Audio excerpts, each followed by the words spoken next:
Welcome to League of Legends, one of the most popular team-based strategy games that is played around the world. League of Legends is a MOBA, which stands for Multiplayer Online Battle Arena. There are 2 teams of 5 players. There are many game modes in League of Legends, but the most popular one is 5v5 Summoner's Rift.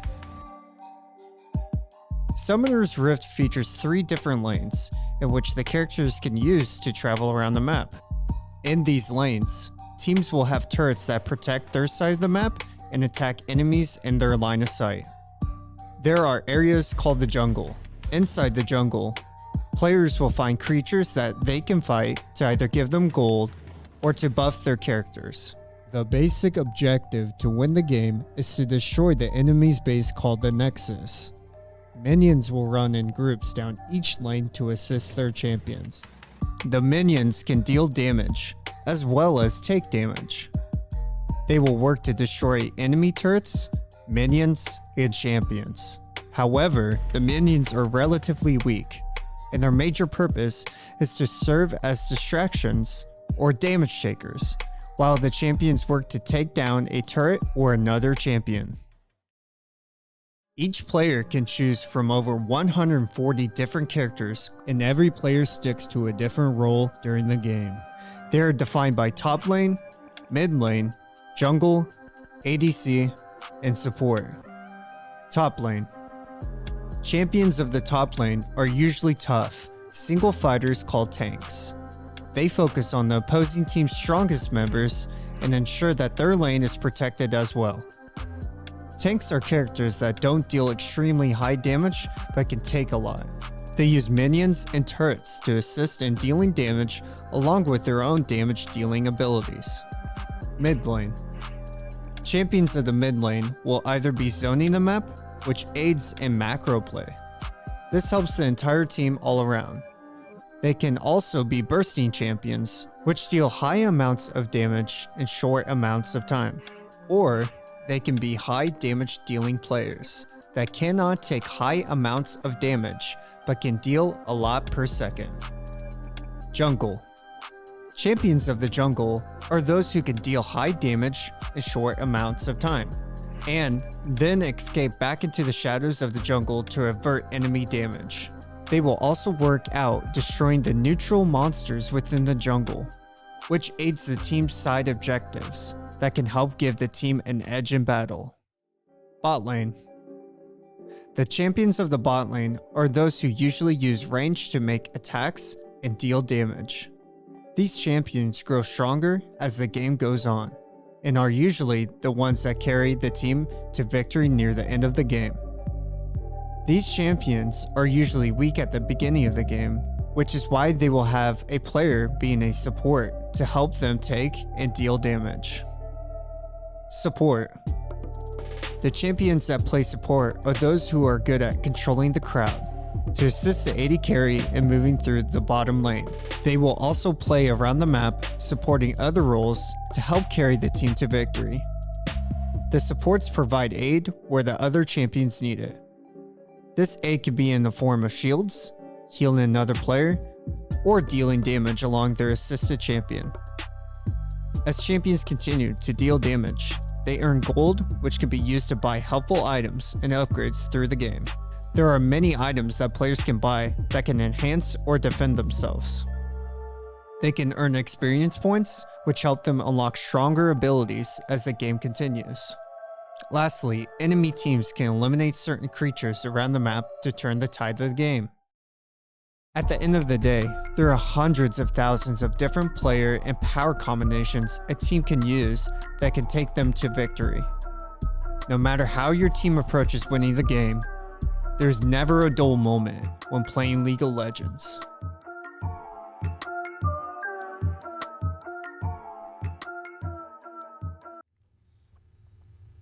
Good evening, Griffins. My name is Scorched Darren, also known as Darren Brinks, and right next to me, Cody Doc McLaughlin, great to be here. yeah, Cody. Are you ready for tonight? Yes, I am. It is going to be an exciting night. Yeah, so tonight we have our League of Legends team playing against the University of Lafayette Team 2. This is definitely going to be an interesting one, considering that Griffon Esports, right, our League of Legends team, is 2-1, and University of Lafayette, Team 2, is 3-0. So, of course, in the ECAC series, things like to go down, and tonight it's going to go down. I'm very interested in how the other team is, because in all of our esport games so far for ECAC, even for our Fortnite team that's not participating in ECAC this semester, Yep. all of us have gone up against Lafayette at some time or some point of the semester already. Right. And they have either gone good, they have either gone bad, but I'm very curious on how the League of Legends team is, because we've seen almost every single gaming point how their teams have been. And right now it's kind of a mix between we have won against them, we have lost against them, and I believe League of Legends should be one of the last people to go against them, at least one of their teams. I don't know how many Lafayette teams have in the ECAC league, but I'm very interested to see how they do.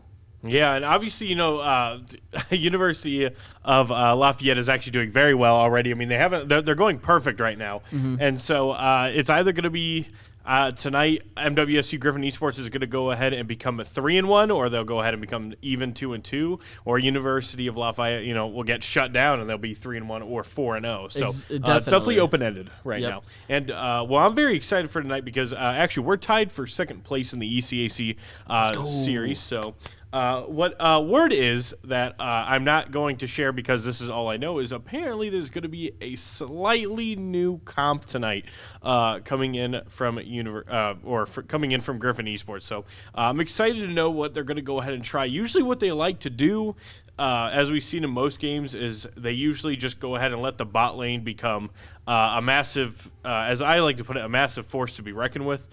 So I'm definitely kind of scared to know what this new composition is. They might have to change it up considering, Lafayette 3-0 obviously know what they're doing too. So what do you think? From what you know is what I mean. From what you know, what do you want to see tonight? Yes. I'm messing with you. Good answer. I'm always looking forward to seeing and understanding and learning new things. I think I'm picking up so far. The purpose of the game so far, I understand. I know how to win. I understand what both teams' goals are. That's easy to understand. I'm starting to understand also all the NPC, the environmental things in the game too, including like the dragons. I'm starting to understand them. I'm starting to understand the sentries. I'm starting to understand the minions. Really, at the point, I think the last thing I really need to understand, obviously I'm not saying skill-wise I understand the game, right, but the last thing I just need to learn are most of the legends to figure out all different ones. I know at least a handful of them at this point, but again, I'm wanting to learn some new legends, so I'm hoping to see maybe with that new change-up that you were talking about, I'm hoping to see something we haven't seen before, including new legend-wise from our team. If not, that's not going to hurt me. It's always great to see something that I do know, so I can share my opinions on this and this and how well they do that. But again, I'm hoping to see something new tonight. Right, and usually as I'm going to go ahead through the rundown here, of course I can see it, chat can't see it. But we usually see, I'll just go roll by roll. Usually in the top lane, as we saw last week, we did see Elfamp, of course, one of the new players on the main roster. She's managing to hold her own. I do believe when it comes to it, CS is a bit of an issue, trying to keep herself, steady in lane and trying to keep up in CS. But usually when it comes down to it, they usually wait for a deep late game kind of ordeal with Elfamp, where Elfamp usually goes someone like Malphite, where you can just so Malphite's a rock, okay? Yeah, a giant rock, as you might remember, and usually or when it comes to Malphite, his ultimate is pretty much he throws himself into. I remember you said into team. Like a giant ball and right. Yeah, he throws himself.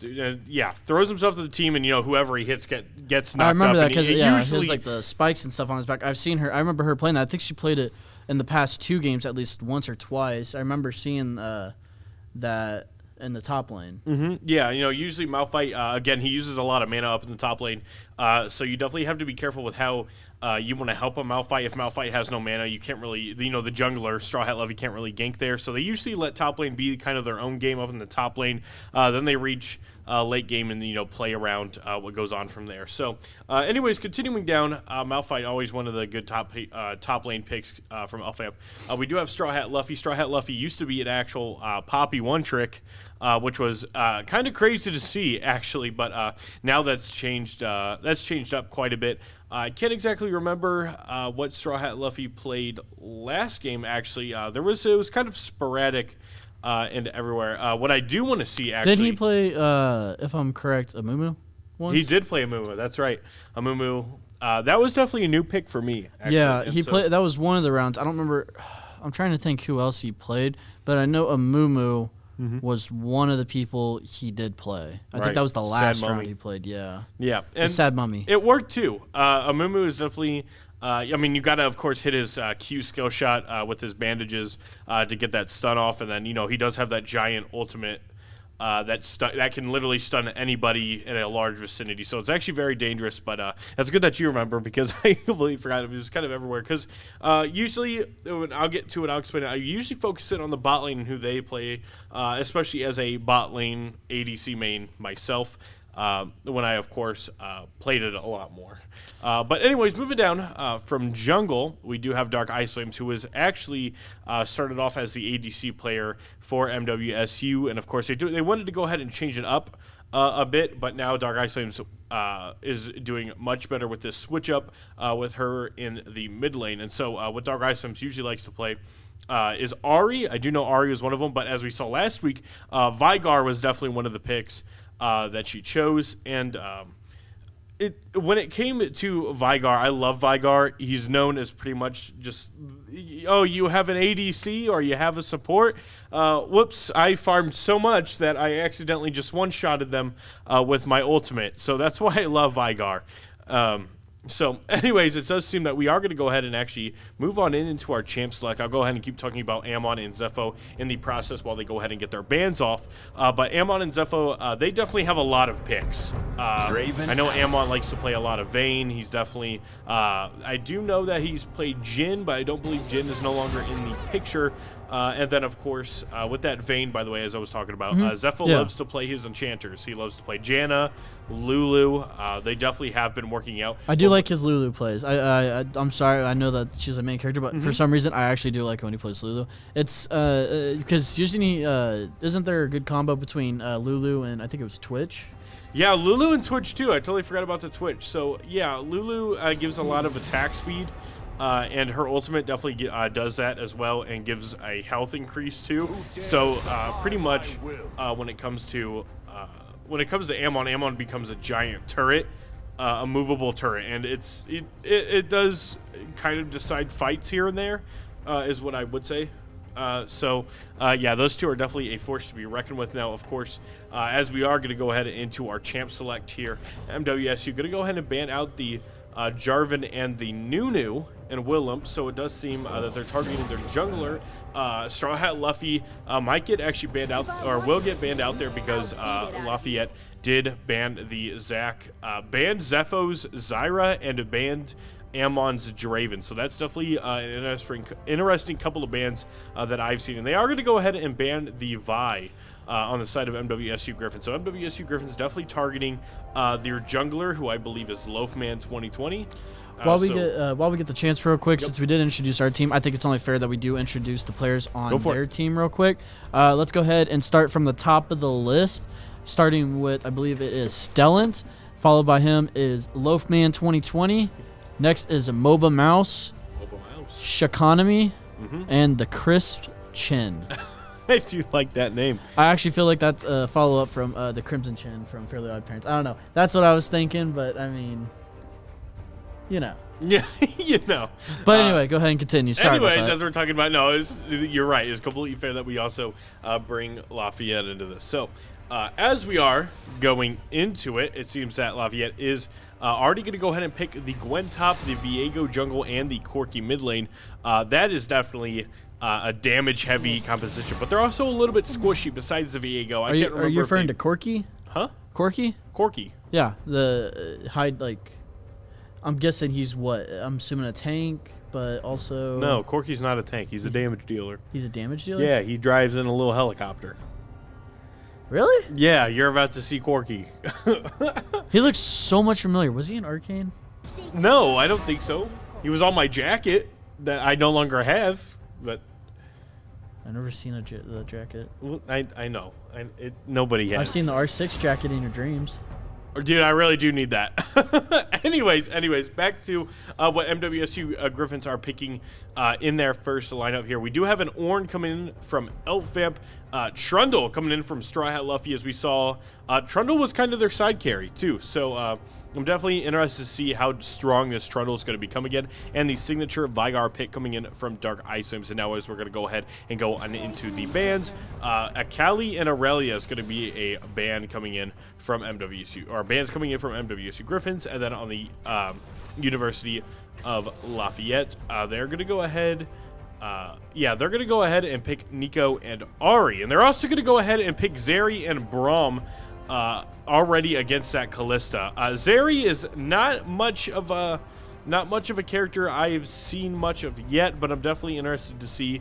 Apparently Zeri's like a little skater. Real quick, thanks Pit Boss for the support. It's awesome to see our MWSU Griffins and followers out here supporting us. So thank you again for cheering on our team. Yeah. Lost words. You're good. No, anyway. I believe you were talking about who Zepho went as, Thresh. Yeah. I feel like we've seen Thresh before, haven't we? I think we might have seen Thresh, but from another team. But I do know Zepho does like his Thresh. I do love to see the tank picks. Now, actually, University of Lafayette is a little bit squishy. They're definitely damage heavy.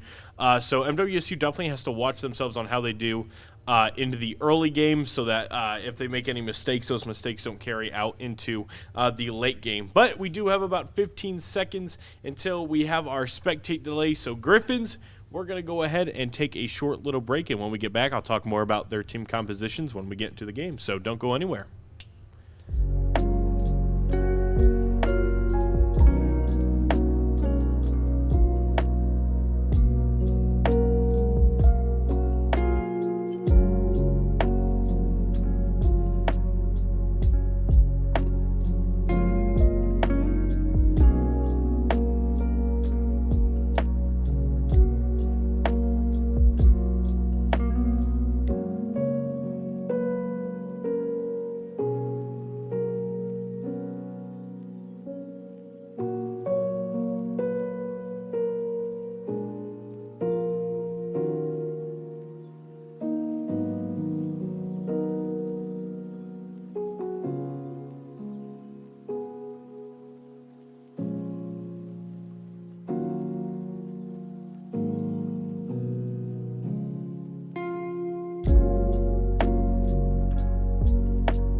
Alrighty, welcome back, Griffins. Our spectate delay is over. Cody, are you well rested?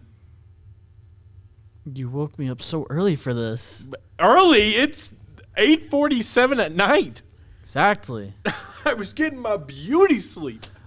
We are gamers. We sleep during the day. We play games at night. It is the weekend. It is a Friday. Yeah. We're gamers. All we do is... It is the weekend. It is the weekend, yeah. Exactly. See? I don't know what the production team's talking about. It is. I don't know what he said, but... Over onto the team comps. Let's switch on over. Real quick, Arcade Corky actually does look like someone that'd be in Space Invaders. Yeah. Anyways, as we were talking about, we need to go ahead and switch over to the game screen. Actually, no, maybe not. Maybe it doesn't break, but anyways, so we're going to go ahead and actually restart that. But anyways, as we were talking about, Cody, yes, Corky is definitely an interesting character. I do need... I haven't played really Corky in a long time, so I'm actually curious to know how Corky is going to turn out. I do know he's really good in situational places, kind of, but anyways, as we're going on about, we do have the signature Dark Ice Lane's Vigar. That's who else he played. What? Sorry. He played Trundle. I already mentioned this. Oh, you did? Yes. Oh, well, it just came back to me. I remember he played Trundle for the first round. Yeah. And I know the second round, it was last round he played him. I think he did Trundle for 2 rounds, didn't he? Yes. Cool. Sorry. Everything's coming back. It's been a long week full of awesome events in the esports arena. Right. Before we actually talk about, we gotta kind of do a weekly recap, but before we do that, you Griffins, you guys should all follow the Missouri Western State University Griffon Esports YouTube channel. We'll go ahead and plug it in the stream chat. Make sure you guys click on that link and subscribe. We would love the support. Yes. Leave a like, subscribe, leave a comment about who your favorite shoutcaster is. Me. I'm joking. Okay. Maybe. Joke's on you. I need the love. Come on, as you can see on camera, Cody, come on. They're going to prefer the off-brand Elvis on the camera with this. And who'd you call me, Elton John? Yeah, well, yeah, I'm the off-brand Elvis. You're the off-brand Elton John. Rocket Man. Don't know the lyrics. Anyways, I need those circle shades. Right, Cody, I would love to know this curious part. This is the time where you should ask questions. Cody, what questions do you have? Why is Trundle doing the troll face dance? Okay, never mind. I didn't even that wasn't even my question. Oh. The question is, why wouldn't he be? No, that's true. That's a fair question. Alrighty, as you can see. So at the moment, I'm sorry. Go ahead. No, go on. Okay. Well, I mean, according to how their positions are... actually, Zepho and Amon are going to actually hide and try-bush to try and get an early kill off Zarian. I believe it's going to happen here. First blood already going to go over to Amon. Amon has to try and get away now. Amon, however, will trade. Zepho's going to be able to go ahead and flash out of there. Well, that was a very interesting start to this game with... It's Galaga and League of Legends. Sorry, I'm so sorry. No, you're good. No, that was definitely an interesting one, but Viego's already up 1 kill while Amon is going even now, so I'm definitely trying to figure out, I believe MWSU Griffins definitely got more out of that considering they are up by about 100 gold now, and Amon definitely now has this power spike and is above Zeri. Now I got a quick question. Go on. The Crisp Chin character, I know it. Give me a second. I said I knew it. Anyway, well, I'm assuming that's his cosmetic, but yes. What exactly is Braum? Is he a farmer? Oh, wow, actually, hold on. Before we go ahead and answer that question, it seems that Zepho already managed to go ahead and get a good hook off of the Crisp Chin. Unfortunately, not being able to find a kill there, but they are definitely punishing this bot lane now. Anyways, Braum is a man with a big shield. He's from Fraujord in the lore. Okay. He's got big shield. He protects everything, especially his poros. If you know what a poro is. It's pretty much a white little fluff ball. Oh, I've seen that thing. I think someone in our Discord has a picture of it. Yeah, I think it was Elvamp. It's actually Elvamp. Yeah, I was about to say. Okay, yeah, I've seen that thing around here and there. Anyways, going on into this, it does seem that MWSU again trying to keep ahead in that gold there. Already a little bit of actually no gold differences or no CS differences really, just a couple of minions missing here and there out of their CS scores. But oh my gosh, that damage coming in from Amon. I didn't realize that was going to go ahead and kill Amon already. 2-1 with 150 gold bounty. Wow, that is definitely a good way to start off this match for the MWSU Griffins. But of course, this is only early game, and if Amon is not careful, as we do know, Amon definitely does have a greedy little problem when it comes to playing on the Rift, where Amon likes to try and how do I put this? Try and dive under tower. But if he plays careful here and he definitely picks the right fights, he'll definitely scale really well into that late game. Dark Iceman's taking a little bit of damage there. Has to be careful. But it does seem that Trundle is going to go ahead and gank the Corki, and along we're going to get a little bit of a 1v1 trade coming in from Elfamp. Elfamp already going to go ahead, or Elfamp going to win that trade. I would say Elfamp looks like they're getting really aggressive this round. Yeah, Elfamp against the Gwen. Very well played. Gwen might actually, or Gwen's under tower here, is how I'm saying. If Gwen, I do believe, is off well with with the way Ornn is positioned, might not miss as much CS, but yeah, no, definitely looks like Gwen's going to be able to pick up all that CS that was under the tower. So, however, we do see a little bit of a gank coming in here from the Viego. Elfamp might actually go down here. That's what it seems like. It does seem that Gwen will go ahead and grab that kill. So, an unfortunate little bit of an overpush coming in from Elfamp. It is now 2-2. Score is now even against the MWSU Griffins and Lafayette. But MWSU, actually, no, the gold is actually pretty even. It's a true 100 gold difference there. So this game's definitely managed to go ahead and stay even. I'm trying to look here. It seems that both mid laners are actually out of mana, so not much is going to happen there. Here we go. Zepho trying to go ahead and gank his own lane. Might not be able to find it. Zeri trying to fight back, as we can see, but here we go. Zepho managed to go ahead and find one. They are trying to do as much damage as possible. Amon definitely having the health chunks. I can't English, but Amon definitely managed to find or do a lot of damage towards Braum and Zeri there. So very well played coming in from Amon. I definitely know that with Callista, you can stack, or when you auto attack, you can actually. Unfortunate miss coming in from Zepho there. He tried hooking, but unfortunately he couldn't find it and took a little bit of damage there, but he's able to go ahead and walk away, because you got to be careful of Amon, as I was saying. With the way Callista works, whenever you auto attack someone, you get an auto stack on them, and like the more you stack on them, you can pull like the spears out of them. So there's like ghost spears. That's the best way I can explain it. As you can see, there usually be like these small little explosions when it comes to Amon's auto attacks. That's him pulling the spears out of his opponents, and what that does is, depending or not how many spears are there, the damage kind of stacks. You'll see what I mean. Oh, Zepho accidentally took a Q there, but Zepho's actually going to go ahead and make it out alive. Straw Hat Luffy managed to go ahead and find a kill. It seems that Lafayette did want to go ahead and try and take over that dragon there.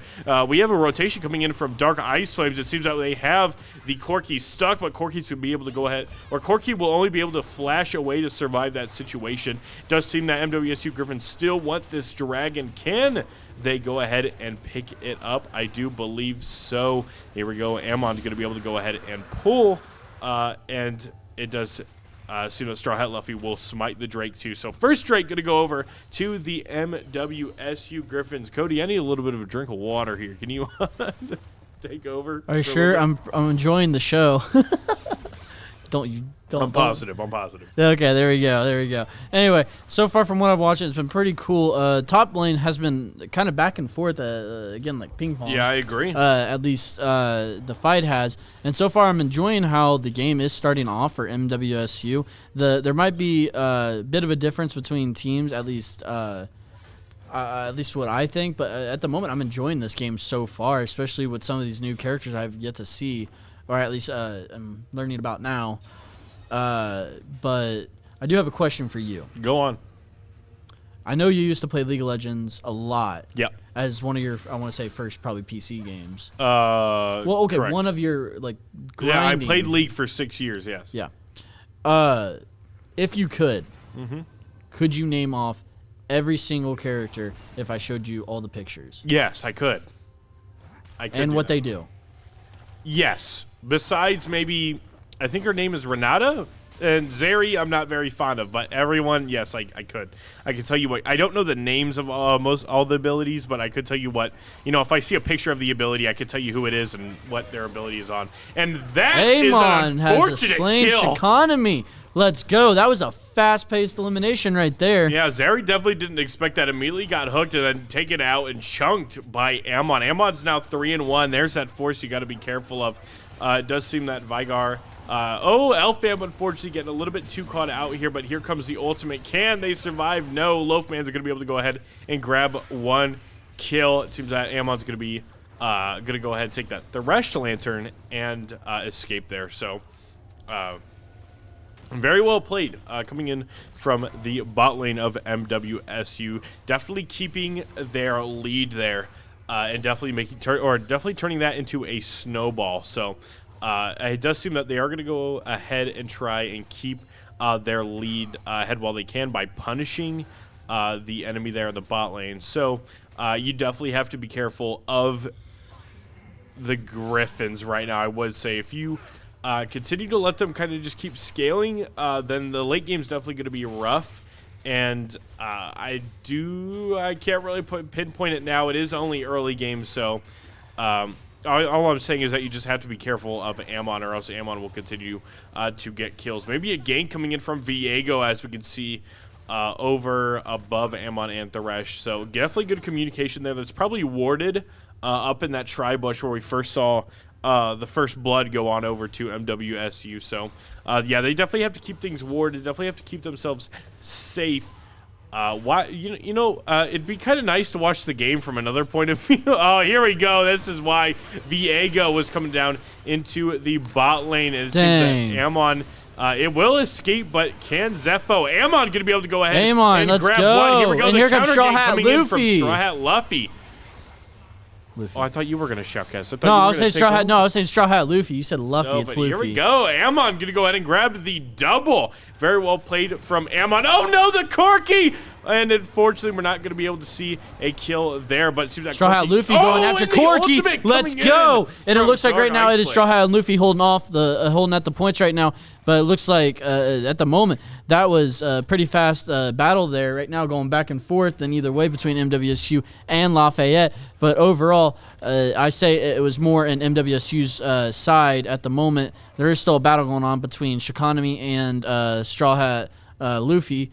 But I want to say that was a pretty good one right there. Yeah, no, quick, I fast thought paced MWSU, and unexpected. Yeah, I thought MWSU was definitely going to lose that after Viego decided to gank, but it definitely that definitely was not the case. I did not see that. I did not see that coming though for Amon. He was it was that fast. It was like in a snap right there. I was expecting him to survive that one after that first elimination. I was like, okay, they got this in the bag. They could do it. And then just. I believe it was Corki came out of nowhere and just got him. Yeah, and Corki almost actually took out Dark Ice Flames, but Dark Ice Flames managed to actually get her ulti off in time, which actually executed the Corki. So it seems that Dark Ice Flames is actually going to go ahead and pick up her first kill of the game. So now we see that Amon is 5-2 and definitely more ahead than the Zeri. So you got to be careful. Again, with how you decide you want to gank the with Amon and Zepho down the bot lane, because it was going so well, but then Amon, thankfully, Amon actually managed to get away because of the Thresh Lantern, and definitely with that, Amon definitely turned around that fight. I'm saying definitely a lot, aren't I? You definitely are. Anyway, at the moment, it looks like Straw Hat and Dark Ice Flames are working together. Right now, it looks like there's possibly about to be a battle between Corki and, I believe, what was that, Loafman? Viego? Yes, Viego. Go, Viego, go, Viego, go. No. Get it? Yes, I get it. But it looks like at the moment everything's a steady pace in between all points. But it looks like Amon, Straw Hat Luffy, and Zepho are taking on the next dragon, which they did slay without any trouble from the other team. But it looks like everyone is heading back to their spots. Amon, Zepho heading back. Looks like they're ready to take on the Christian and... I need to really Zeri. Zeri, yeah, Zeri. Zeri. Hey, good hook coming in from Zepho there. It seems like Ammon's going to go ahead and try and jump on that. And, oh, what's the damage looking like on that? Ooh, Ammon Zepho's will gotta get out not of be there. able to capture that kill. But, however, it does seem like Braum will have to go ahead and back here. So, Braum will lose a little bit of gold. This is once again, you know, the bot lane. Zeri's actually 2-2, managed to find 2 kills, but you definitely have to be careful because now Zeri has a gold bounty. I actually think they're about to take. They were close to taking that sentry right there. I think we're about to get our first sentry of the game at the moment. Right, first tower might go over to MWSU, but of course, and it that looks can like easily we turn. are. Is this going to be a bait actually coming in from Zepho?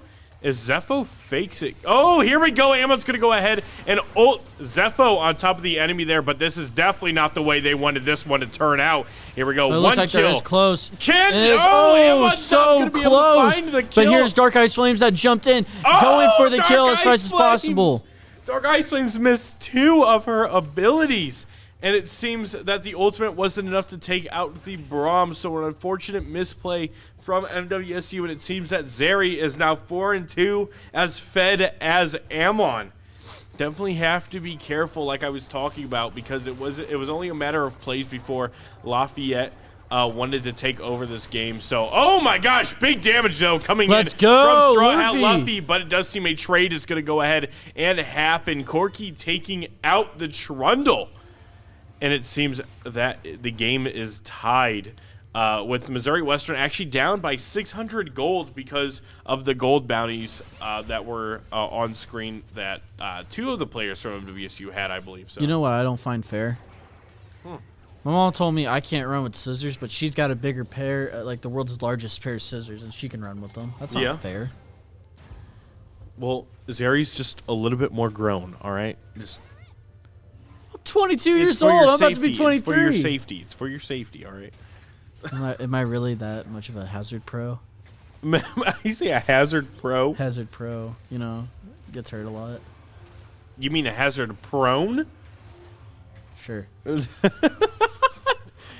Whatever makes you sleep better at night. Yeah, I will definitely Ooh, sleep Amon coming in with those hits. Yeah, Amon also going to grab first tower. It seems, and but it looks the like gank Wolfman coming jumped in from Viego. Oh, it looks Amon like they will are going to not go ahead make and it out take through Zepho. this. Oh my gosh! Here comes Straw Hat Luffy to help defend and help out. No! But it looks like it is not going in his favor at the moment. Fam gonna go ahead and try and make it through, but it's gonna get blocked. Her ultimate's gonna get blocked by the Braum. Oh, an unfortunate turn of events. And it looks like they're gonna go ahead and push on to the next turret, which they don't have any minions protecting it, so it looks like they will go ahead and do a lot of damage. A tower for a tower. Actually, top tower went down. Here we go. Dark Ice Flames getting a little bit caught out there. Oh, a tower dive coming in from a MOBA Mouse. He actually might be able to walk out. Oh, he gets stunned! The trade! Let's go! Oh, man. A little bit too far of a right click. Unfortunately, Corky moved into the stun wall there. It seems that Dark Ice Flame's going to get a free away with a free trade there. So, pretty worth, if I do say so myself. But Lafayette is still ahead, and I believe they do plan on getting the next dragon in the next, I believe dragon's up in 56 seconds. So as I can see by my little timer down to the bottom right, bless the timer. But so far, yeah, go on. Could you actually explain to me, what do all these timers do? You said there was a dragon one. Tell me what they all do. Okay, is this like a test? I'm just curious. Okay, so as we can see, there are 2 red ones. You see those 2 red ones? I'm guessing those are dragons. No, those are red buffs. Red buffs? Those are red buffs. Those are in the jungle. Okay. Have you realized that the jungles are just mirrored? Yeah. Yeah. So when it comes to Is that why they keep shooting the things that are red and they keep shooting the things that are blue? yeah, like Corky running into the stun wall again, but not a real big deal. But Zepho and Dark Ice Flames, along with Straw Hat Luffy, are actually in this bush. Are they going to be able to make it out? No, they're going to get seen by a I think there's about to become a big fight right here. They're all in the center of the map. Yeah, you want to be careful here because you are in the enemy's jungle, and if you get caught out in there, it's definitely harder to win a fight. Ammon and Zepho definitely fighting themselves in this fight. Here we go, knock up going on top of the Gwen. Oh, One and it looks like kill here's about might to go come the over to first Straw Hat slain by Luffy, Straw but Hat everyone's Luffy. low. Double kill gonna go over to the Zeri in a lost fight. And I think from Lafayette MWSU. will take this win at the moment because it looks like both, I believe it is Amon and Zepho did have to retreat at the time to the other side. Oh, they are going to catch out the Corky, though. One kill over to Zepho. Seems like Amon wanted the auto attack there, but wasn't able to find it. Didn't want to steal that kill away from Zepho. But they are going to have to walk away here. Gwen in her immune state, not going to be able to get hooked. Now, if I do say so myself, this game is really close, actually. And it only comes down to who can get caught out first, right? Amon does do a lot of damage, but there's a lot more powerhouses on the side of UL Lafayette, right? So you definitely have to watch what you do, especially here. Oh, Zepho is going to go ahead and get a good hook off here. Amon doing a lot of damage. Actually, no, Brahm's a tanky boy. He's definitely, a missed hook coming in from Zepho. They're still trying to take out the Zeri, who has a 700 gold bounty. Zeri managed to finding herself 8-2, so Zeri's actually really fed right now. That is one-shot material, actually. I do know Zeri is considered really strong right now. As you can see, the burst damage with Zeri is something you definitely want to be afraid of, I would say. I mean, this is probably my 4th time seeing Zeri, so... Straw Hat Luffy might almost get caught out. Here we go. Elfamp with the double knock-up, and Amon is up there with the rotate. Here we go. These might be some free kills over to the side of MWSU, unless Cvent will manage to find a kill on Amon. No, it doesn't seem so. Kill over to the side of Straw Hat Luffy, and shut down. Gonna go over to Straw Hat Luffy as well. So that's very well played. Kill the little rocks. The Krugs? Yes. Whack. I do love Trundle. Trundle is such a good and fun character to play, in my opinion. Of course, I was a Jin main, but I went. No, I'm not. I'm a known. I'm a. If I had to choose, though, I'm not necessarily. If I had to go into League of Legends, I probably would want to go support. To be honest. Really? Yeah. I'm Dr. Luck. I got to be the doctor. Support. Yeah. You could also play something like mid lane and give mental support. You'd be like, you guys are doing great. Let's keep going. You know, you don't have to be a doctor for health. I do. You're a marketing major. Yeah, I know so. I've always played the sport character. Why can't you be market luck? What do I play in Rainbow? Doc. Thunderbird. Actually, no, you play Captain. That's defending. Oh, that's true. Yeah, I play Finka. I play Doc, and I play Thunderbird. I play all health characters. You probably play Soraka then in League. You probably play Soraka. And that's only because... Is Soraka good? Somewhat. Oh, a good read from coming in from Zepho. Straw Hat Luffy once in this, but unfortunately the damage output coming in from Lafayette is actually really dangerous. So they have to watch out for where they're going to step up here and who they're going to target for. Zepho getting hit with literally everything in the game. He's tanky. I will admit that Braum and Thresh are probably some tanky boys out there, so you got to watch out for them. Or you definitely don't want to target them, because usually when you target the tank, you have to be careful. Because if you target the tank, you're not going to be able to do damage to the damage dealers, and you're pretty much going to lose the and fight. it looks like Mob Mouse is about to go ahead and capture another sentry and take it down in the bot lane, I believe. But it looks like Amon and Zepho caught him right in time with Dark and Ice and Flames coming in for backup. And it looks like Mob Mouse is not going to make it out of this and was slain by Dark Ice Flames. It looks like we are now traveling all together, taking names and kicking butt. Right, but you have to be careful, because if you travel all together, you leave all your other lanes open. Like, look, Gwen just took the second tower in the top lane there. So, and Gwen's also up by 70 CS, so definitely has a bigger impact than the Ornn right now. So yeah, this is why CS is important as well, because I believe it's like 14 CS equals 1 kill. That's how I grew up knowing it, and that's why I always focused on my CSing. Amon here. Amon might get taken out, actually. A lot of damage on top of Amon and Zepho there, but Amon is going to go ahead and slay, I believe it's Salant. But it looks like another battle is going on between Elfamp. I think it's Sealant. Sealant. Right? I'm going to call him Lant. Lant. Lant. You think he'd appreciate that? C or Lant. C or Lant? Sealant? Yes. Gamers got to understand if they wanted their name to be announced correctly. I hope gotta my be an name's easy always name. pronounced wrong. Yours? Yes. Scorched Darren? Yeah, I thought I think that would be pretty funny. My old nickname my old gamer tag used to be called Corner Phoenix. Everyone kept calling me Corner Phonics. Oh, yeah. But it was actually spelled correctly. Phoenix. Yeah. Because English is a weird language. Just like the Anyways, metric system. Anyway. Both teams are going to go ahead and meet themselves here in the river. MWSU definitely wants that Dragon Soul. They are going to find it here, though. Look how much damage that Dragon is taking right now. Fourth Drake going to go over to Lafayette. I wonder who's going to go and take the Dragon Soul this game. If we even get there, I mean, as of right now, it's 15-14, but Lafayette is up by a solid 5K gold. Oh, Dark Ice Flame's going to get taken out. Good jump coming in from Corky. It seems that the Vigar necessarily isn't the tankiest right now. It doesn't have really much of survivability. But Amon and Zepho are in the bot lane ready to go ahead and take out the Gwen. Here we go. Positioning. Zepho's going to reposition. Oh, Gwen's going to not get a hook. Instead, it's going to go ahead and dash out. Amon taking a lot of damage. He's getting hit Amon hard. survive? Zepho trying to help him out and bring it back. Chunk. But let's go. Oh, but it does seem like they're that taking out Lafayette the Baron, is right? on Baron. Yeah. Good job, Cody. Yeah. Can I get a cookie? But when it comes No, thank to you. Don't have to buy me a cookie, production team. Thank you, though. I'm trying to watch my intake. I gotta get these abs before the summer. Oh my summer gosh. body. And anyways, this is why positioning is very important in the league. As much as Zepho and Amon are finding these kills, top lane and Baron was completely left open, and it seems that Lafayette actually got a free Baron, but it seems that Amon is just trying to get more powerful here, especially against the Zeri. Zeri is 8-2 still with the 700 gold bounty. Now that could flip the game, especially with the gold difference.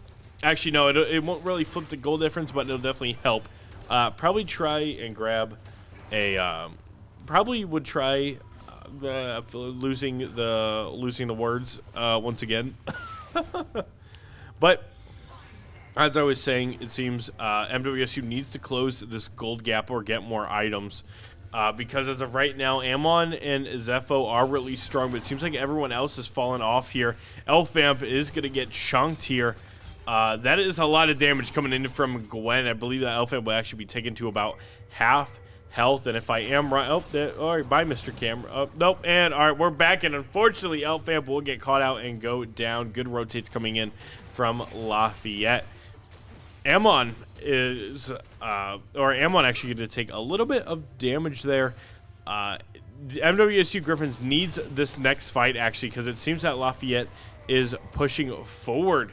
A little bit of an emote coming in from Lafayette, actually coming in from Viego. Don't act like we didn't see that. But it seems that we're going to have a strong push coming in from Lafayette. And it seems, what's it called? It seems that, oh, wow, big damage coming in from Dark Ice Flames, though. They do have a chance to win at that next fight. Dang, that turret was hitting us hard right there. What's that? I believe this is one of their supers or ultis. Yeah, so that's one of their cannon minions. Zepho trying to keep his distance and trying to land a hook, but he's not able to make a juicing, bro. They've been getting gains. What's that? I said those minions are juicing. They're getting gains, bro. They've been hitting the gym. So, continuing on, it seems, but continuing on, it seems that Viego and Corky are now in MWSU's. Our MWSU Griffins are in, how do I put this? Yeah, MWSU Griffins are slowly losing the map control, as I would say. You know, Viego and Corky are able to just roam, and from that, MWSU can't really take over any dragons. They're not really able to contest Baron, so they definitely have to play it smart, as I've been saying. And of course, the game necessarily isn't over. But I would say, I mean, now we have bounties on the side of MWSU Griffins for what seems to be objectives. That's the word I was looking for. But now Lafayette's starting to group down. Dark Ice Flames has to be careful because I do believe Dark Ice Flames, as much as there's a lot of magic damage that comes out of Vagar, there really is potential for a one-shot here from both sides. It seems like Gwen's starting to split push now. Somebody from MWSU has to try and contest that, and it seems that it will be Orn, but Orn's walking up. It seems that Brahm's almost going to get caught out, but we'll go ahead and flash away. A missed hook coming in from Zepho, so the fight's going to be at a little bit of a standstill there. Unfortunately, Elfam can't seem to make a connection with the Gwen in time. Inhibitor is going to go ahead and go down. So that Elfam actually might die here. MWSU forced to fight. Oh, and here we go. Big Can brawl, Amon stay big brawl, alive? and an elimination Amon. by Amon. He is on a killing spree. Anyway. Yeah. Oh, Viego's going to get taken out too, but Gwen's back at the base. Mobile Mouse being taken on next, and here goes Shakonomy also out, leaving just Silent back up at the base, who is taking our, I believe, Oh, Dark Ice inhibitors. Sims is a little low, though. That was definitely a risky teleport. But this will be a Drake over to MWSU Griffins. MWSU Griffins won the fight, but at what cost? They lost a top tower, an inhibitor, and a Nexus tower, too. But they will grab the gold bounty. This is definitely becoming a closer game than I'd imagine. Dark Ice Flames grabbing some farm, grabbing some CS. Amon now has another bounty on him. He is 9-3. So if Amon can keep alive here, MWSU can win these next couple of fights. Definitely might take interest in trying to grab the Baron. As you can see, there was actually a ping on that minimap assisting that there is an idea for Baron. Baron is up in the next 55 seconds. So definitely MWSU needs to win another fight and then take the Baron. You can't start Baron with the way MWSU is in the position they're in right now. MWSU can't start a Baron and turn a fight. They need all of the health and all of the mana they can have during these fights in order to try and win them. So again, a well-played fight coming in from MWSU Griffins, but that's just one fight of many. I do believe that Lafayette is a little bit ahead too, so one fight could really maybe decide the game. And that would be how close, or whoever gets Baron, or how close Lafayette finds themselves close to the base and who has what minion. So there's a lot of deciding factors to that. But Amon's going to take a red buff too. That's definitely huge. That would apply a little bit of a burn to Lafayette. Now I'm wondering if anybody... And it looks like the Baron has risen. Yeah, the Baron has risen. That's an interesting way to put that. I mean, he came out of the ground. I mean... That's true. Quite literally risen. I mean, say it like a zombie came out of the ground. The zombies have risen. Oh, yeah, that's true. Gwen actually going to get caught out. Here we go. Going to get knocked up. A kill. And there we over go. to Gwen. But a fight. No, Amon's going to go down. Can somebody find the kills? Dark Ice Flames is so close. It looks like I believe they just traded, if I'm not but Elfam wrong. won't be able to do much. Elfam they might have gotten a kill down in the bot lane, but that's a Baron over to the side of Lafayette. As you can see, Treadle does not want to mess with Baron. Now, it seems that Lafayette's a little bit stuck here trying to figure it out. I don't believe that Luffy knows that Zeri is on her way. I definitely forgot that Zeri could hop over walls too and dash. That's a new, not a new mechanic, but that's definitely a revamped one from Talon. So here we go, Straw Hat Luffy. Gonna have to walk away here. He's not gonna go for Baron. You definitely can't solo Baron unless you're like Jax back in like season 7. Unless Jax can still... No, I don't believe... Hold my Mountain Dew. Watch this. Yeah. Last famous words. Hold my Mountain Dew. Watch this. I got this. An ally has been slain. Hey, can I get my G Fuel back? Oh, wait. It's Mountain Dew.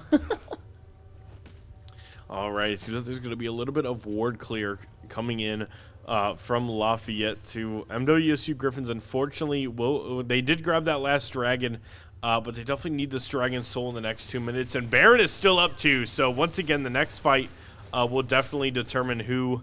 The next fight will determine who takes Baron. That's what I mean, of course.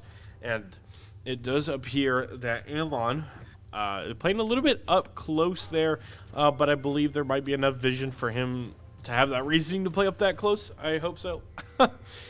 But yeah, no, anybody who gets caught out here, it'll be a huge deciding factor to the game, and that's usually how league games go. Usually, you start it off early, it goes into mid-game, and then it starts to be like, okay, whoever wins this next fight will win the game. That's usually what it comes down to, because that's how far we are into into those team fights, and that's just how league balances the fact of we don't want games going on for 80 minutes, which I think I've only been in 2 of those games where the game goes on for about an hour and 20 minutes. So I don't know how much time I had on my hands, but I definitely had enough time to play an hour-and-a-half game of League of Legends. So anyways, Missouri Western going to group on over near the Baron. I was about to say, it looks like at the moment we are about to probably see another big fight with 4 of Lafayette's people on one of them. And it looks like they're about to jump Dark Ice Flames, who is also in mid lane, while Silent is down in the bottom lane going through jungle. Dark Ice Flames is in bot lane. Oh, she moved. Oh, no, I'm looking at someone else. I'm looking at Glenn Zepho. going to get caught out here, though. Will this be a kill over to MWSU? No, it seems that there's good grouping coming in from MWSU. That shield is such a big counter to the Ornn, though. Oh, that damage, so though. Close. Yeah, but look at this range damage, this poke coming in from Lafayette. That's probably why they're able to win these team fights. Not only do they have all this damage, but they're able to poke out MWSU. Zepho gonna flash in. Oh no, Zepho is gonna be taken out. Ammon will manage to find Strawhat one gonna go ahead kill. and take on Chris Ammon Chain and needs to delete be him. careful, Shakonomy though. going on a killing spree, eliminating Ammon's gonna Dark find Ice one kill. Flames Can Ammon and stay Elvan. alive though?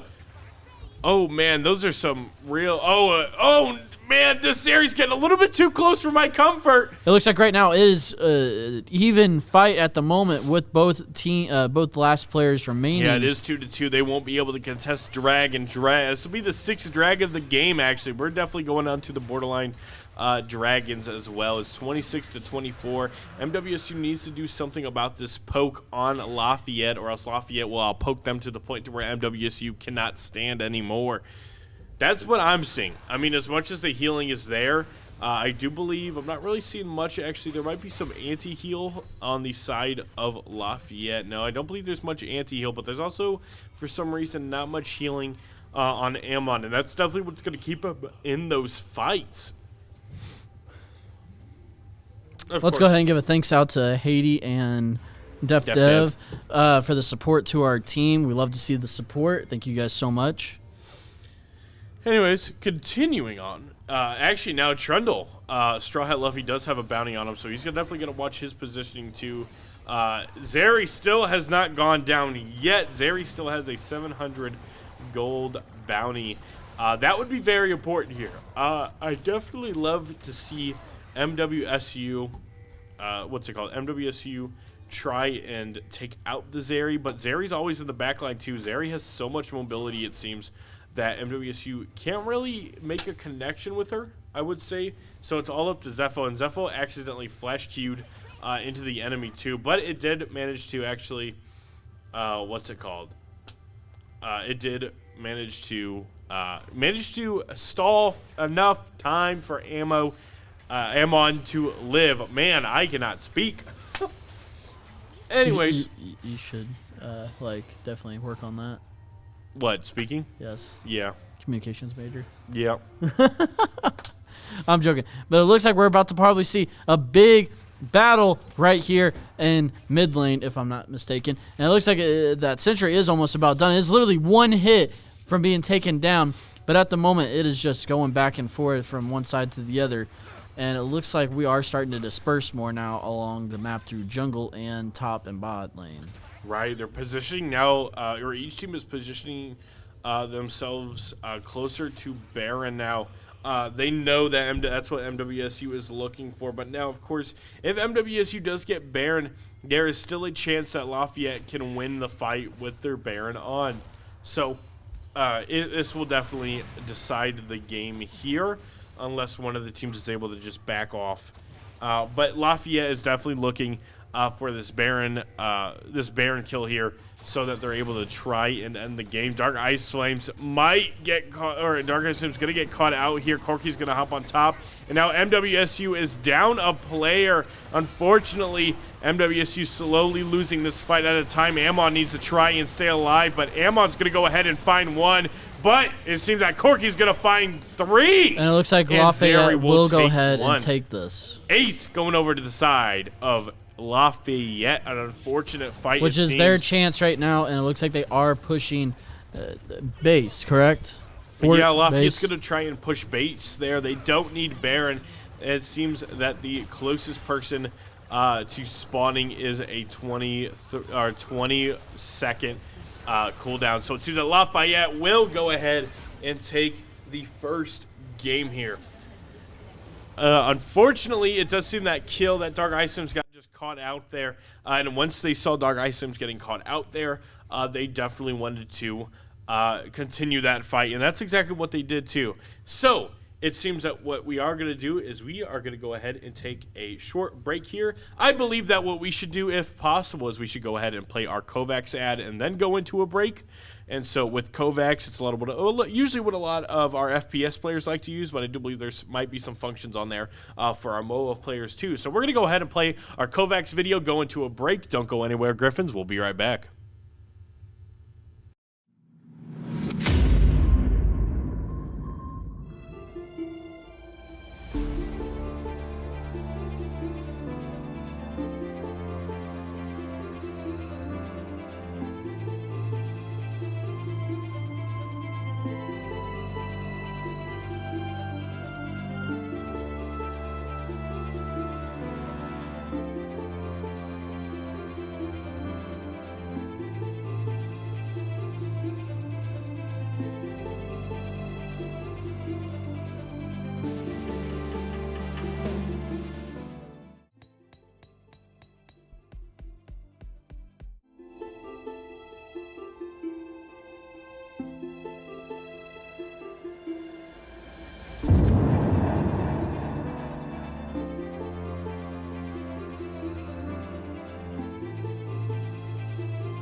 All right. Straight face, Darren. Straight face, Darren. Welcome Eye back, contact. Griffins. My name is Scorch Darren, also known as Darren Brinks, and right next to me. Cody Doc McLaughlin, the original. Did I mention if that's in case they were just joining us? Yes. I did? I don't know. Oh, Maybe. man, I can't even remember what I said 30 seconds ago. You Anyways. said, "Hey Cody, come sit down. We're about to start." Oh, I did say that. Yeah. Anyways, Cody, what do you think about that last game? Definitely saw a lot of new things. Mm-hmm. To be honest, I'm not that skilled in the game. I Okay. can't really give an honest pro perspective. I can give a best opinion on a lot of things. There were some negative things I saw in there. As maybe a starter, I probably wouldn't try. But again, I'm not at that level to give facts and make calls like that to Yeah. that certain level. Okay. All I could say is give opinions about some things I saw that I probably wouldn't have done. Yeah. Yeah. That's what I'm asking you. Oh.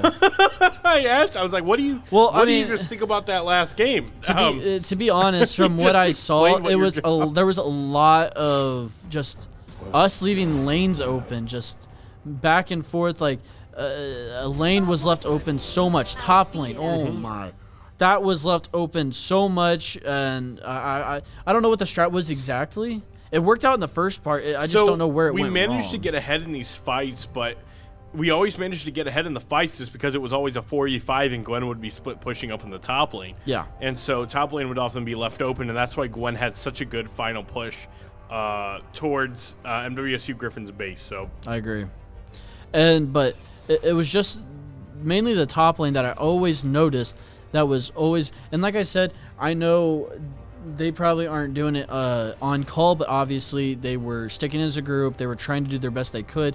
It's just I always saw no one in the top lane, and sometimes not even mid lane. They were always in the bot lane or in the jungle, about to start another battle or just grouping up. I don't know what the reason why we're behind some of the group ups were, because as soon as they grouped up, they dispersed back and went back. But again, like I said, I don't know the full strategic plans of these at all. So I can't really say if I'm correct or not on what is right and what was wrong. sure. Yeah, no, that's probably fine. I'm glad you went on a little bit there. It definitely gives us a better mindset of where you're at. Yeah. Yeah, then I think that's. I great. mean, if You're you really learning, want to though. know, my mind's about 2 miles north. I think it's that way. You're all the way up at Northwest, aren't you? Wait, Northwest would be like 80 miles. Yeah, no. It's probably down at the, maybe Baskin Robbins down the road. Grabbing some ice cream at the moment. And there goes Lulu. Dang, Yeah. that's sad. Anyways, that's what we're going to go through with this entire. there goes, I think it was Cork. Yeah, Corky. I mean, he was a heavy hitter. I do have to agree with you. Him and his Galaga ship Yeah. was messing a lot of things up. So, I mean, maybe that would be for the best. There was a lot of different bands in that from our team that are new. So, I'm very interested. I did see they got rid of Zach again and Lulu on from the other team banning them. Yep. We could see a couple of Again. And the Leona. Sorry. All right. no, you're good. Here's what we'll do. I'll go ahead and stop you there, and we'll do a full rundown. Okay. Okay.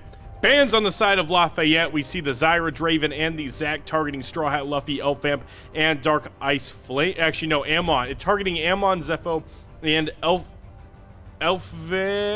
No, just Zepho and Ammon. That's what I meant. I'm sorry. A Renata pick coming in from Zepho. That one's definitely going to be interesting. Renata's an interesting character. I feel like we've seen a Renata though before. No, we have not. Renata's new. Really? That's I the know I've newest seen character. Vayne before, and we have seen Vigar. Yeah, we have. Okay. Anyways, going back into it, right? Fine. University of Lafayette also banned the Lulu and the Alistar, also targeting the Zepho. Bans on the side of MWSU Griffins, the Nunu and Willump, the Jarvan, the Vi, the Akali, and the Corky. Now, the picks are definitely interesting. As you can see, a couple of different picks coming in from Lafayette. They're definitely taking the Gwen again because it was working, and the Zeri, but now they are picking up the Trundle, which was recently played on the Missouri Western Griffins last game, and then the Leona and the Azir. Leona is definitely a CC heavy character, and then on the side of the Griffins, we do have top lane the Yorick, Hecarim in the jungle, Vigar in the mid lane, and Vayne and Renata in the bot lane. Now we're gonna go ahead. We'll go ahead and more in depth when we get back, but we are in our spectate delay, so we'll be right back. Griffins, don't go anywhere. And hey, real quick before we do split, let's go ahead and throw out our YouTube channel one more time while in the spectator delay. Go ahead and check it out, subscribe, leave a like, and maybe check out a couple of our weekly clips. We have a lot of amazing footage in there, pulled from our social media group and marketing team. Trust me, there are some amazing plays in there. But we'll go ahead and be right back, Griffs, and see you in a bit.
Alrighty, as I was fixing my earpiece. That's all right. Well, this will definitely be an interesting game because I have never. just I was about to seen- say what you said earlier is that you've actually don't know. I don't know a whole much lot. about Renata. And actually, in this skin form, it's Admiral Glass. I think it's pronounced. Renata has a full name, which is definitely different from the other characters. But what? I'm not the only one that's gonna be lost about this. I just did my research on the character. I know, but still, apply. Anyways, for a lot of people wondering, Renata is the newest character in implement into the newest character in the League of Legends universe. So Renata definitely has a special ability or a special ultimate, and I will go ahead and let everyone else figure out what that is. That is such a clean character. Look at it. Renata is such a cool looking character, honestly. Straw Hat Luffy, as we were talking about, I'll go ahead and go through the characters. Oh, unfortunately, Straw Hat Luffy gonna try and face check the bush, but manages to take just a little bit of damage there. But as we were talking about, man, this is one damage heavy team comp coming in from the Griffins. I think Renata, with the way I've seen the character, might be a little bit strong, in my opinion. Considering Renata has that special ability, we will soon find out. Now, as we saw, Zeri's definitely a strong powerhouse too. But Amon and Zepho decided to change it up a bit. They went the Vayne, and Zepho, man, I just can't get over that they picked Renata. But now one of my old-time favorites, Leona. Leona is definitely a support that I love to be paired with as an ADC main, because Leona can E on someone, stun them, Q stun them, and then ult and stun them. There's a lot of stuns. Azir is definitely a new pick. I've not seen much Azir recently in like the past 2 years I've ever played League. Like, I've never seen a Azir player go, yeah, I think I'm gonna play Azir. Like, it's that it's just different. But Azir definitely does have a good ultimate in team fights. So here we go. I'm definitely curious to know. Zepho there, as we saw, Renata does have a lot of ranged abilities, especially the fact that Renata can grab onto people and then shove them in whatever direction is needed. So yeah, Renata, definitely an interesting one. As you can see, Zepho's getting some poke off. Renata's definitely a little bit of a damage dealer, it does seem. I don't know. Not much I can say there.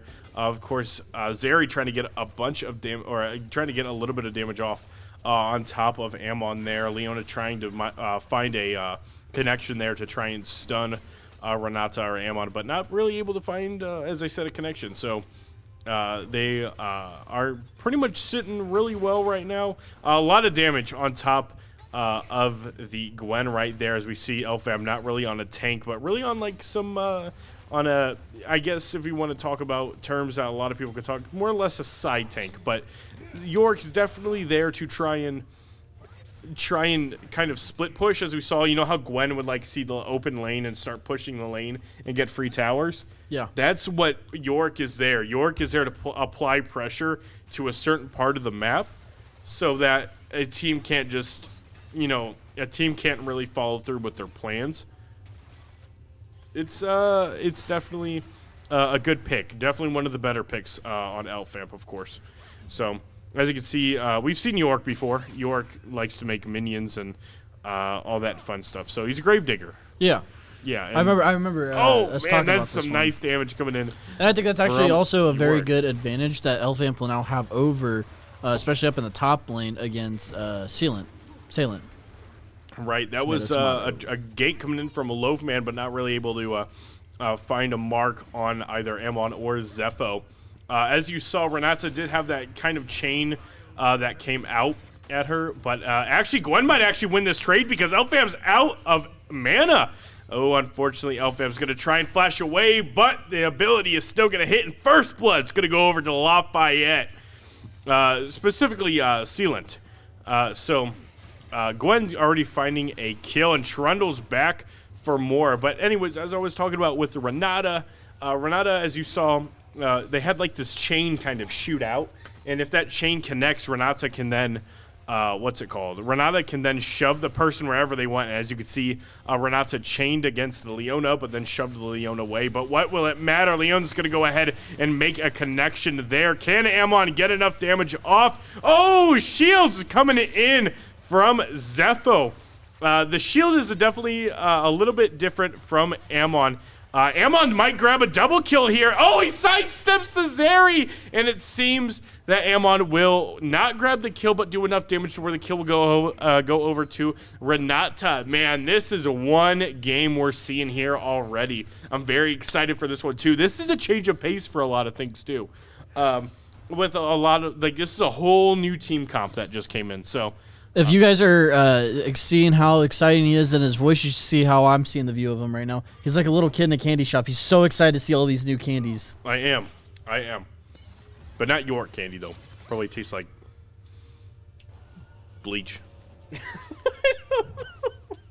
Okay. I would have taken black licorice, but that's okay too. Anyway. Hey, I like black licorice. You are... Go ahead, say it. So, God. I just don't know if I can shoutcast with you anymore. I'm sorry. You just get up and leave. Thinking about it. Oh, my God. Anyway, right now it looks like there's just a standstill in between both teams at the moment. There's not really any pushing, just back and forth, attacking the minions, small attacks at each other. I think we're just waiting on the moment. I think we're about to see it right now with Straw Hat Luffy coming in against the Christian. He is getting stuck. He is getting stunned. It looks like he will be eliminated by Amon. And it looks like right now they are going to go ahead and push, but Loaf did jump into the battle also towards the Sentry.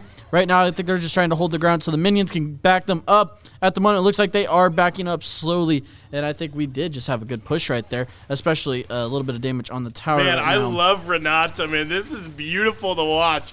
Renata literally grabbed onto the Leona and said, no, you're going to come with me. And it made a connection where Straw Hat Luffy managed to jump on top of the Leona, and it was just perfectly played. And so the shield on Renata is just a little different.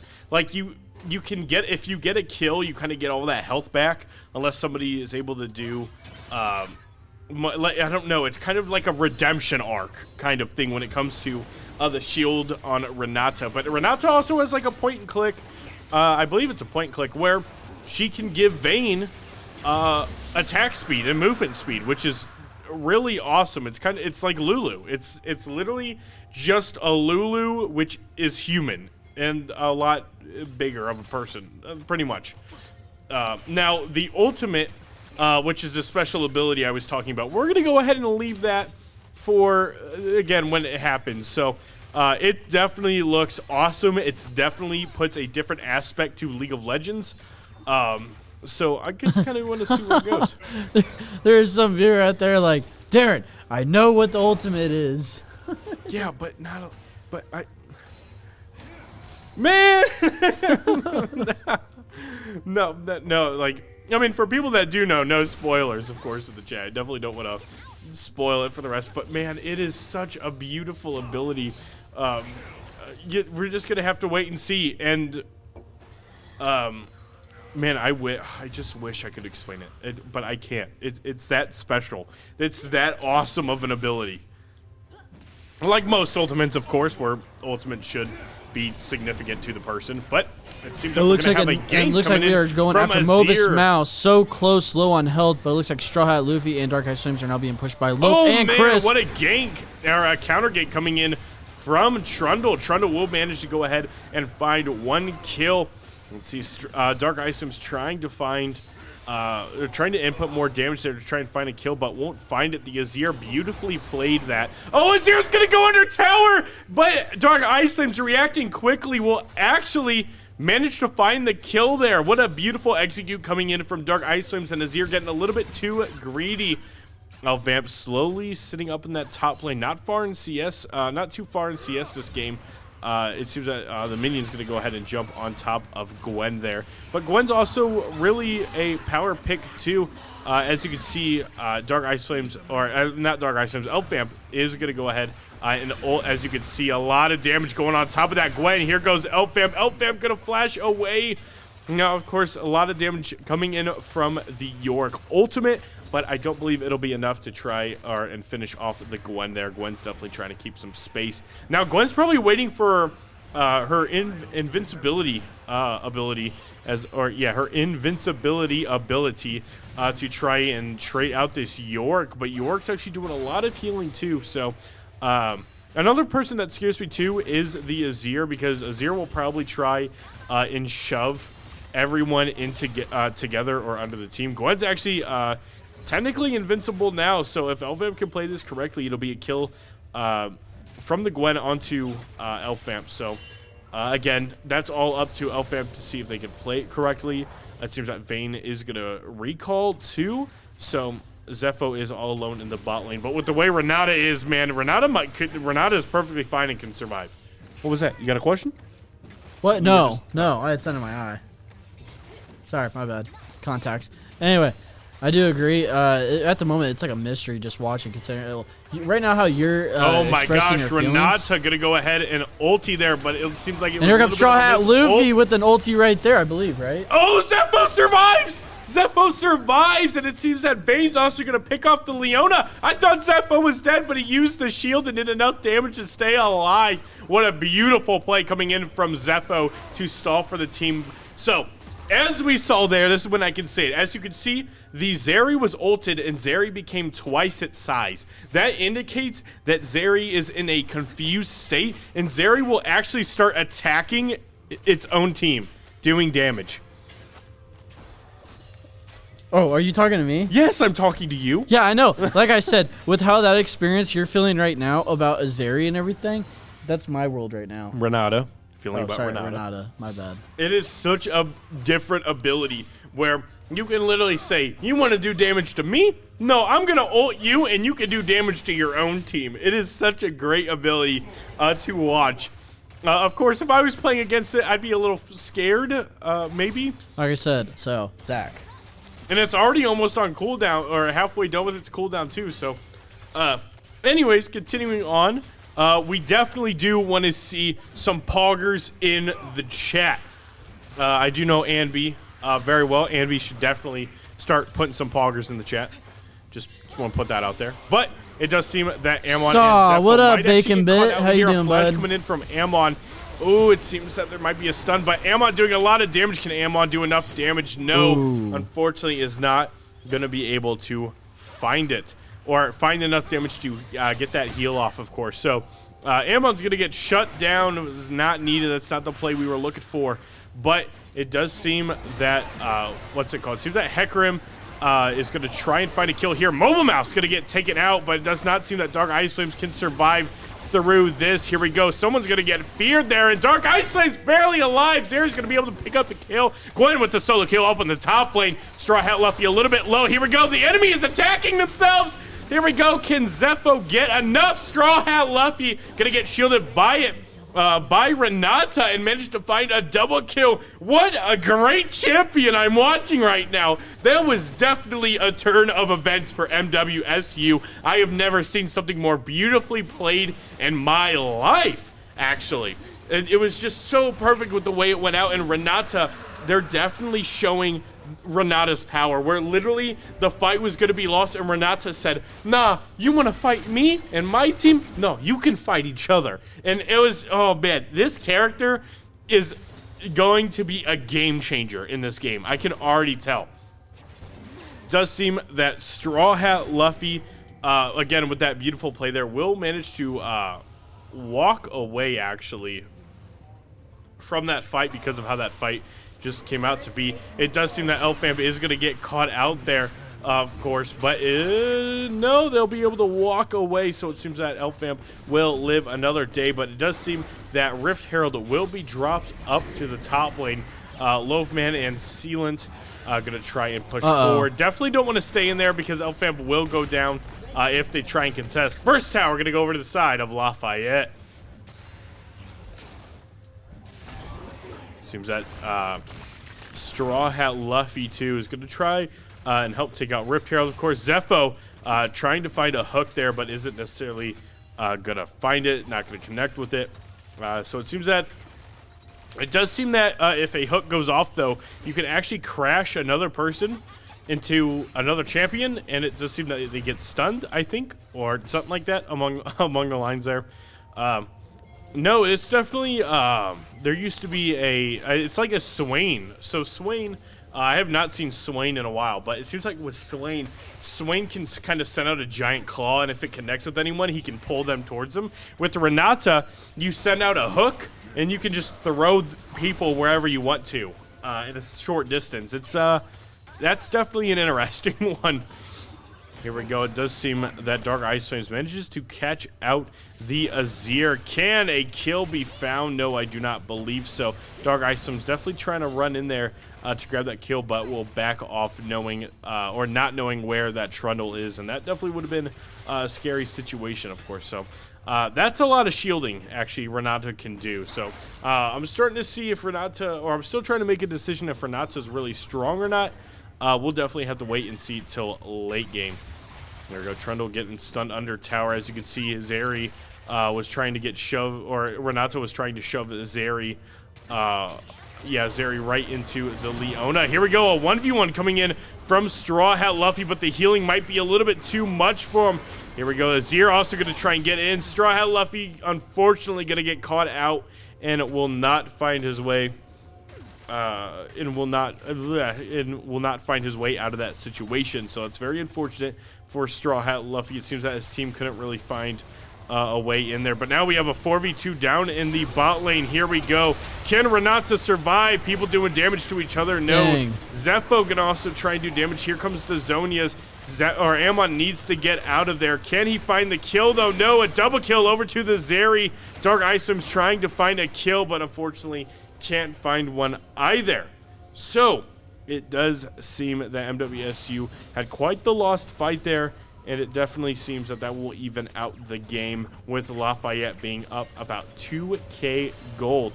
Very unfortunate.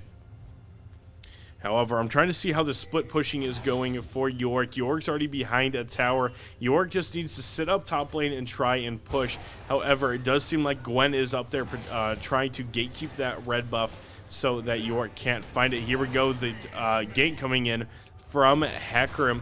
Does not seem that he'll make a connection. He's going to go ahead and have to back away because his team is already there. York trying to find themselves back inside this game. Oh, a missed ultimate coming in from Azir. Azir's ultimate is down. I see that as a pretty worth play, if I do say so myself. But it does seem that Straw Hat Luffy is there to stay. Here we go. Renata going to go ahead and try and shove the Azir away. Azir is going to flash away, but it's going to be chunked to about half health. As we can see, I believe that's Gwen and both Trundle there trying to do the best they can to do damage there. And they are going to, or Gwen and Trundle are going to be able to find some kills there. Now that Gwen's in the mid lane, though, this might be a lot of tower damage up in the top side, but I don't believe it'll be much to try and take out what seems to be, or what to take out the Elfam won't be able to do enough damage to take out that tower. That's what I meant. Here we go. It seems that Zeri and Leona managing to find themselves regrouped once again. Down in the bot side, it seems that since Renata was on respawn, Amon is left alone. He wants to try and find that 1v1 or try and do that damage to try and set up a fight for him and his team, but he is not quite able to really do much damage. Considering knowing that Leona was there, it is definitely a risky play. So it seems that Straw Hat Luffy is going to find himself grouping up with his team down in the bot lane. That is a Hex Tech Drake, but MWSU is up by 2 dragons. So Dragon Soul, if we get to that point in the game, I do believe so. We might actually find that point with the way this game is going, with how even it is. Looks like down the bot lane, there's about to be another fight at the moment. But it looks like a bit of a skirmish up on the top side, though. It seems that Elfam. But down in the bot lane, I think something's about to happen. Oh, man. Big damage coming in from Elfam. Elfam might actually grab the solo kill. Is it possible? Oh! Barely grabs the kill, but manages to stay. Or, no, Elfam will grab the kill. What a great 1v1, managing to turn that fight a little bit around.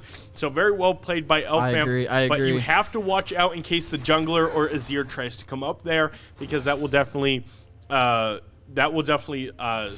Elfam back just a little bit more. But it's definitely a good kill from Elfam. And it looks like Elfam will get the first tower for MWSU side. Great move there, Elfam. And I believe, yeah, that's our first tower of the game for MWSU side. Right now, I believe we're almost, sadly, we're not fully in the league yet on gold either. Look at that tower push now. But, oh, man, this might be a risky play down in the bot side. Amon getting a little bit too is coming risky. Back along with some backup, so she better be careful on what her next step is. Yeah, Amon and Zepho have to stay grouped with each other. It seems that Straw Hat Luffy wants this dragon. I mean, if MWSU grabs Dragon Soul, that'll definitely be worth, especially for, especially for people like Amon and Zepho. They are going to try and find the fight here. Here we go. Trundle's going to get shoved right into the Leona, but they are down a Renata ulti. Here we go. Big team fight coming in from MWSU. A great ulti coming in from Azir, but I don't believe it'll keep MWSU away. Amon flashing into the enemy, unfortunately going down. Here we go. Dark Iceland's managed to grab 1 kill. Hecarim going to go ahead and jump right on top of the Let's Leona. go, Dark Ice Flames getting that double kill right there. Yeah, it was a 3 kills for 2, so definitely worth for MWSU, but they're not finding the Zeri, and the Zeri's got a 400 gold bounty on top of themselves. So Zeri managing to find that. Actually, you know what? That was pretty worth for MWSU. I didn't realize that they got Dragon. I thought they turned it around. I agree. Yeah, very well played from MWSU. 14-14, keeping this game even. Now with there's only 1K gold behind too, so Yeah, I think we're actually holding it. I think we're catching up pretty fast, at least in gold wise. but I think we're holding our ground very well in this game. Right, I believe Dark Ice Flames does have a bounty, so Dark Ice Flames got to watch her positioning. Elfamp trying to find this bot tower here, but I don't believe they'll be able to try and find it because Zeri's got a lot of more push potential right now than the York. So as you can see here, Zeri is definitely overpowering in that aspect. There we go. I believe the York ultimate might actually go down here. Probably wasn't a good idea to try and mark the Zeri. Not enough damage output for the ultimate to survive, and unfortunately the Maiden will go down. Gold's going to go over to Zeri too. So how much gold do you get for destroying that ult? the Maiden, I don't know. It's probably a small amount. I can't remember. I haven't played much York. Because I know it doesn't do a whole lot of damage. It's more just like a secondary. It pushes fast, though, when it has 4 zombie minions next to it. So I really wish I could have saw the cat skin, though. Now, that's probably one of the best York skins is the one with the cats. And the cats are all pouncing on the enemy. It's probably one of the most greatest skins ever created, if I'm going to be honest, all the cat skins. So here we go. We have a little bit of grouping coming up from MWSU in that mid lane there. You have to be careful because there's the Leona, now there's Zeri, and about to be a Trundle too. Blue tower is going to get destroyed. MWSU taking that tower, walking away with it. Ooh, Elfamp's got to be careful because here comes the Gwen, and there is no ultimate for Elfamp to use. Elfamp knows to walk away, and Elfamp will do so. So it seems that Elfamp will go ahead and live. But man, that damage output now coming from York is a little scary. So Shikonomi gonna grab that red buff to try and put a bigger disadvantage to MWSU, or at least try and have more damage output than Ammon. But Ammon does have a Gunsu's Rage Blade and a I forgot the name of the item. Ugh, I can't remember. Mortal Shield Bow. That's it. So that's along with the boots too, as needed, of course. Definitely, Vayne is a little bit stronger now, so it's definitely a powerhouse that will start coming into it. Here comes Straw Hat Luffy right now going at Moda Mouse right now, and it looks like Zepho and Amon did join him, and it looks like they did go ahead and slay him, preventing him from going any farther with that, so they can go ahead and keep taking down.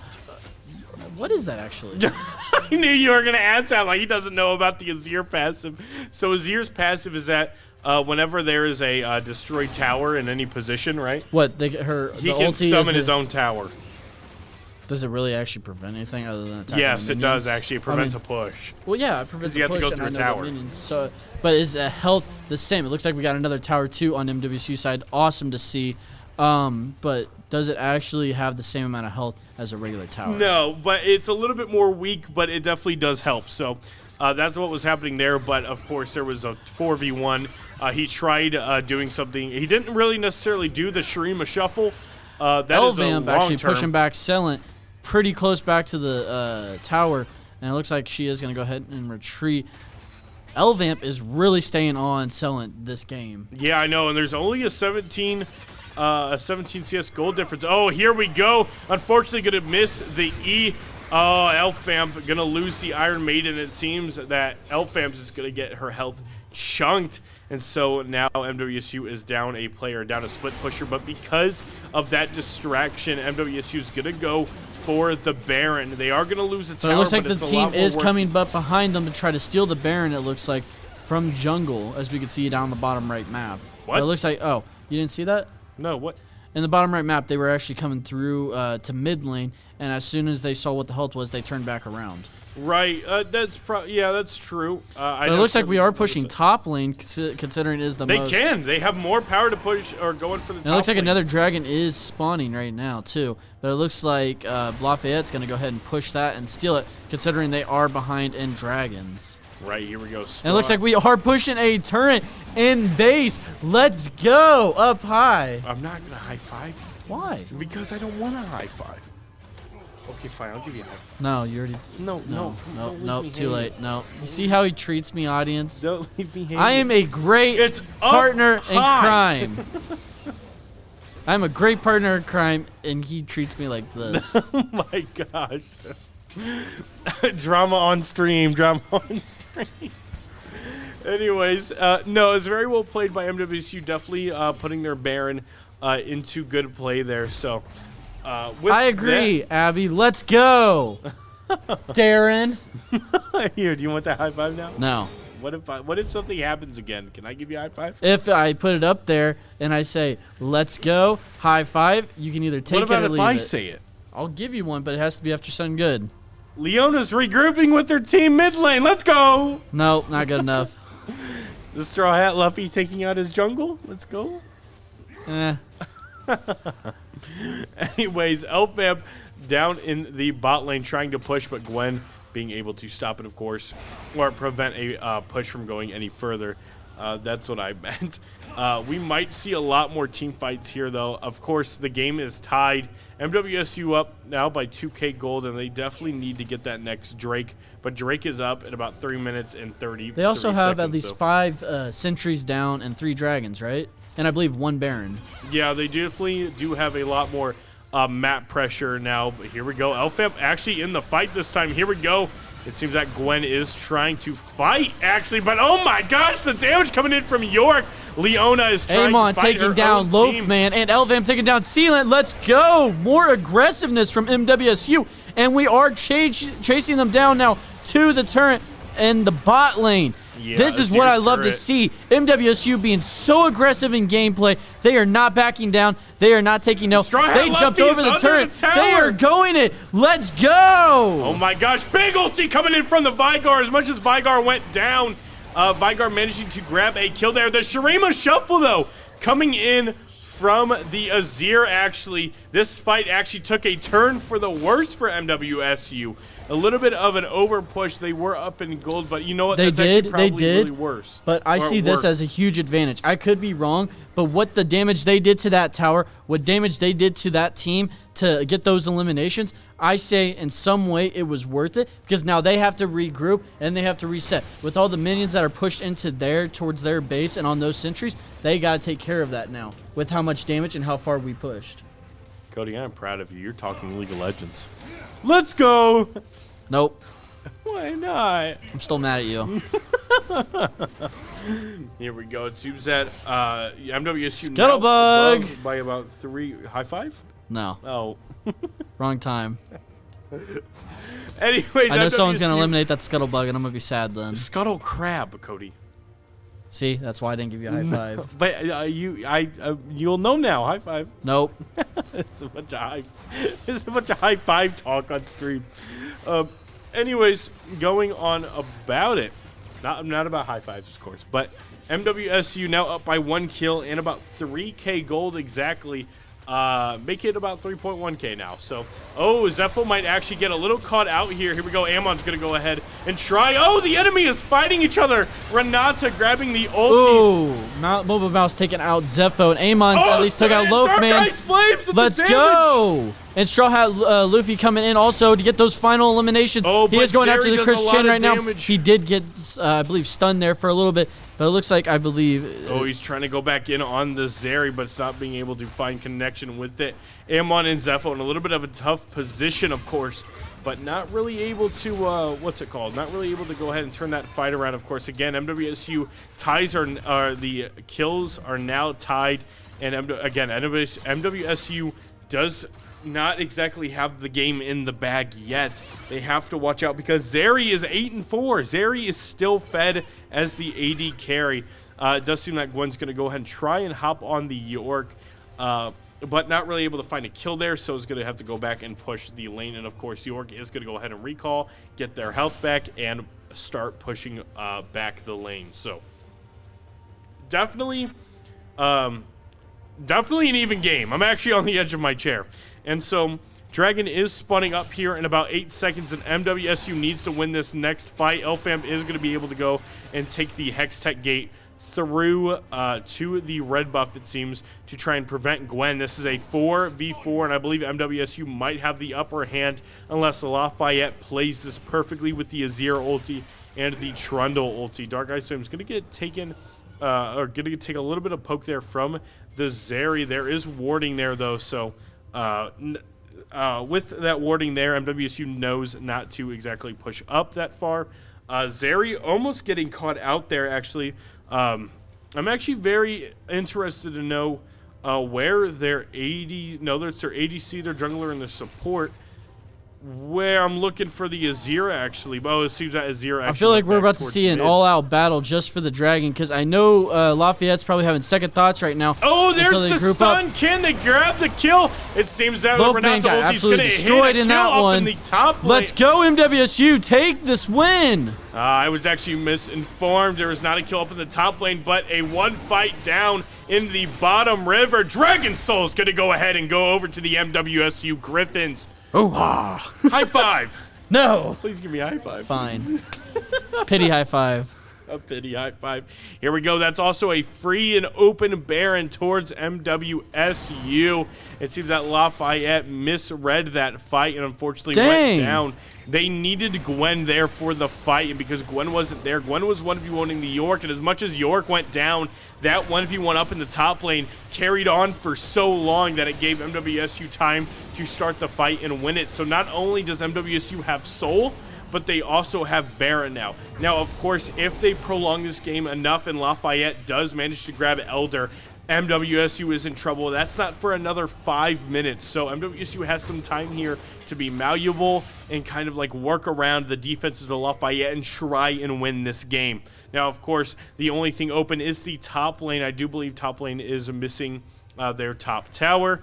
It seems that Loafman 2020, again, the Trundle, is trying to try his best to clear out the jungle and get ready for that next fight. Definitely got to keep himself up in the gold. But look at this farming from both sides now. Going through it, it seems that York definitely having a better farming game, only down by about 30 CS. It seems that the junglers, actually, there's a big CS gap by about 70 there. Even so, you know, as much as it seems that MWSU is behind in gold, they're actually up by about 6k gold, so they're definitely increasing that gap there, and it's all because of those fights and those bounties that keep coming, towards the, or that they keep earning. That's what I meant, and so that's why MWSU has managed to have so much far of a lead. Definitely different from last game. That's what I mean. Definitely different from last game with the lead this time. I have a feeling right now that we are about to see MWSU push if this battle does go their way at their base right now. And if it does go their way, I see maybe a small push. Oh my gosh, this area's going to get caught. The ADC is down. Let's go. That is too limited at the moment. It looks like they are taking off Loafman. Loafman trying to get away from the battle, but it looks like he will be taken out. And it looks like the first sentry might be taken down by Amon and the team. Amon's but it looks like Moda Mouse is getting taken out. And it looks like he is down, but here comes Straw Hat Luffy going after Moda Mouse, and it looks like Moda will be down and out. MOBA. I keep saying Moda. MOBA Mouse. You're good. But it looks like the first tower is down. It looks like they are going after, I believe, inhibitor is the correct term for it. Here we go. Here comes LFAM grouping with the team. It'd definitely be a good idea to get that top inhibitor, or they could just go ahead and end the game. I believe MWSU managed to have a way better second game here, but let's see. Gwen's trying to grab a kill. Unfortunately, Renata goes down. Gwen can't stay alive, though. Gwen tries to take the Hextech and gate. there goes that last kill. It looks like they are stunned, but the other team still has the next respawn happening in 4 seconds. Can they take it? Oh, look, I missed that one. Christian did come out. It looks like MWSU may have to retreat at the moment with how their healths are, which is not bad considering the giant leap we did just take with their base. Yeah, it seems that Loafman actually might try and find the kill. No, it seems that Hecarim will manage to get away here. What a great push coming in from MWSU, but like I said, it was probably more worth to go ahead and try and go for that inhibitor turret with the respawns, but MWSU saw their sights on the second on their first win of the series, and they are now up by 4 kills and up by 7k gold. 7.2k to be specific, of course, but very well played from MWSU. They've taken their lead, and they've definitely put it way farther, put their lead gap farther apart from where Lafayette is at. So, anyways, with what I could see here, I believe if MWSU just stays grouped and they manage to win the next fight, they will take the game in the bag. Amon trying to find 1 kill, but Amon's going to get caught out. Here we go. Amon's going to get Renata ultied, I believe, but unfortunately Amon, again, getting a little bit too greedy there. Won't find it. Can Zepho get an ultimate off? No, ultimate is on cooldown. This was definitely an over push coming in from MWSU. Didn't give LFAMP enough time to try and reach that tower. I agree. They need to stay alive. Again, Lafayette is not out of this game, but it comes to that next fight. It does seem that gold gap is actually going to go ahead and move down to 6K gold because of the bounty that was on top of those towers. So Lafayette, again, can find themselves back in this game, will find themselves evening out the game. As much as they are missing an inhibitor and 2 outer towers, it doesn't really matter because they have so much power and damage behind them that they can still win these fights. So MWSU has not won yet. Again, as I always say, the game is not over until it's over, and they have to be careful of that. Amon cannot get caught out like that because he is truly the AD carry of the team. He does the most damage, and once you lose all of your damage, it's going to be hard to lose those fights. As much as Dark Ice Flame, Straw Hat Luffy do damage as well too, you just have to always protect and rely on the ADC. They are a vital part of the game, and I'm sounding a little bit biased here probably because I am an ADC main, but once you lose an ADC and you lose all that damage, it does become important for those fights.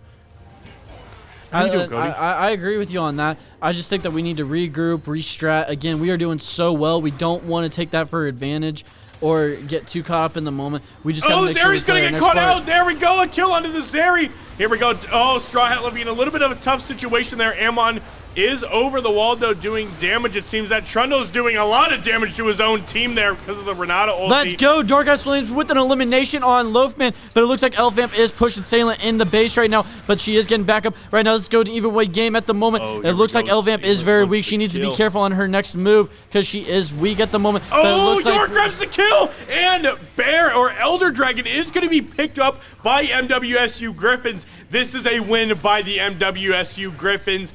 Lafayette is down 4 and a lot of damage from York's Q onto the Nexus. Here we go. It seems that York will end the game there, and the second game's going to go over to the MWSU Griffins. And that's a high five right there. Let's give you a high five for that one. Go. Yeah. What an excellent game by MWSU. Definitely back and forth, but I think the idea there was to try and do more damage than Lafayette. That's what it came down to. So I believe what's going to happen here is when they're going to go ahead and get into their next game and to get everything settled in their pro draft, we're going to go ahead and take a short break here at Griffins. Now, what I do want to do is I'm going to go ahead and shove that YouTube link right into the chat. We have started a YouTube channel. We would love for the support if you went and subscribed. So go ahead and go check out the videos on there during break. We'll be right back. Griffins, don't go anywhere.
Alrighty, welcome back, Griffins. My name is Scorched Darren, also known as Darren Brinks, and right next to me, as usual, Cody Doc McLaughlin. Great to be still here. Yeah, Cody, what an amazing series that we have had going on tonight. And quite honestly, I didn't expect it. I honestly didn't expect it at all. Of course, we are getting into our last game of the night.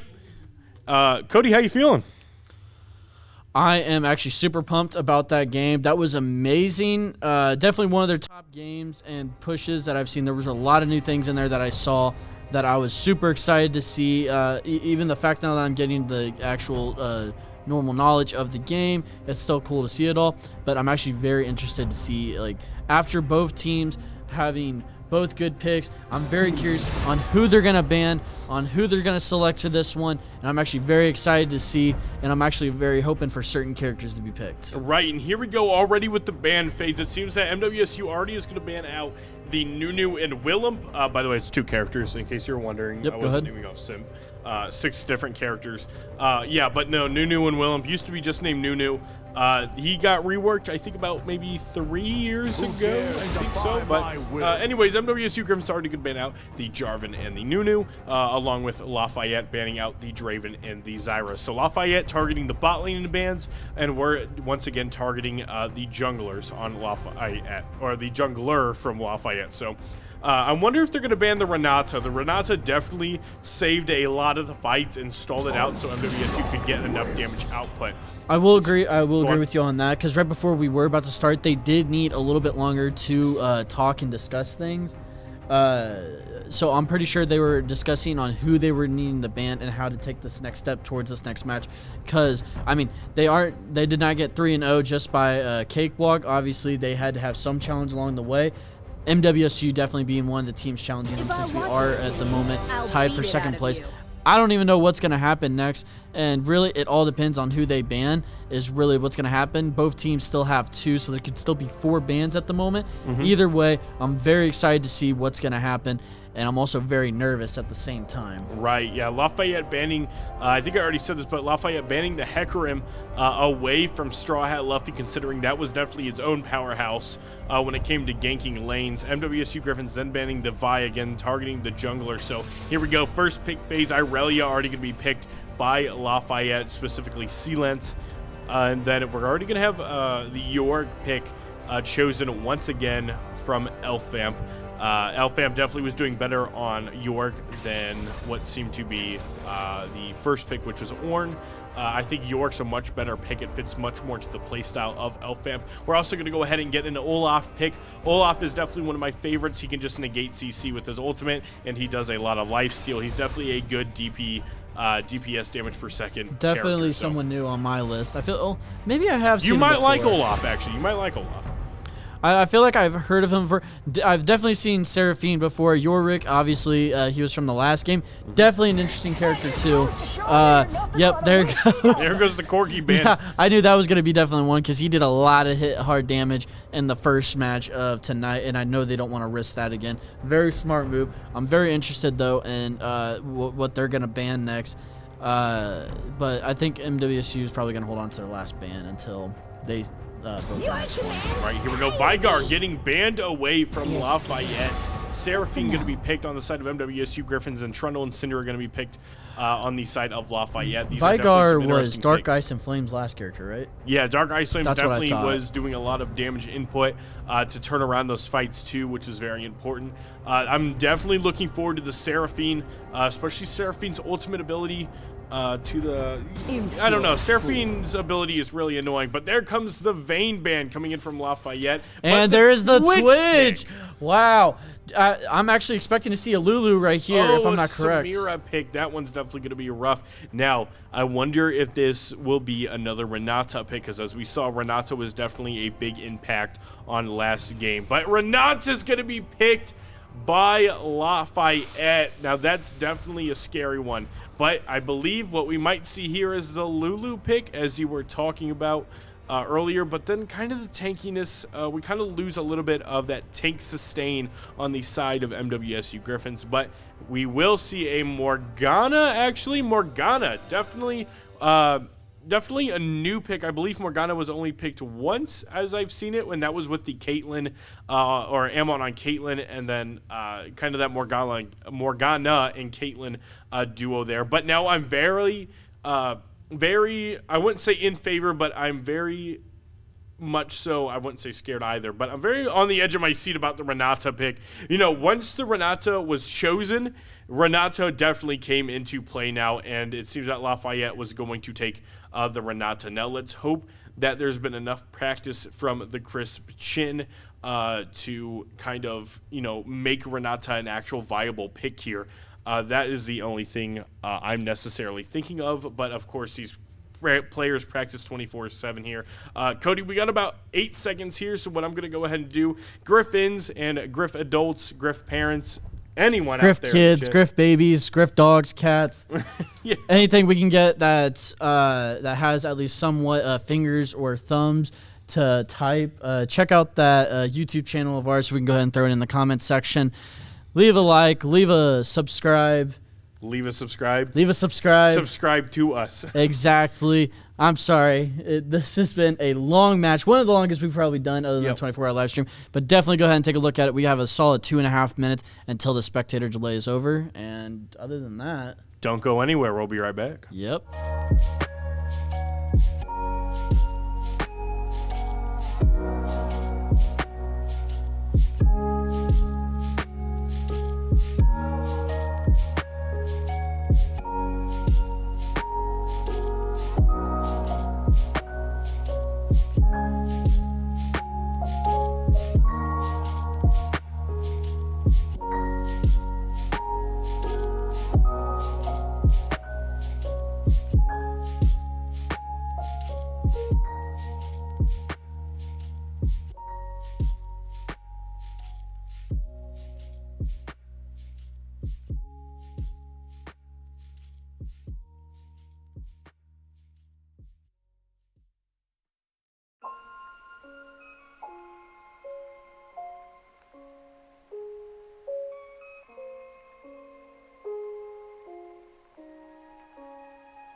Alrighty, welcome back, Grip. That was kind of slick, don't you think? I didn't expect it to move over, but anyways, no, Bikes were not on. Just kidding.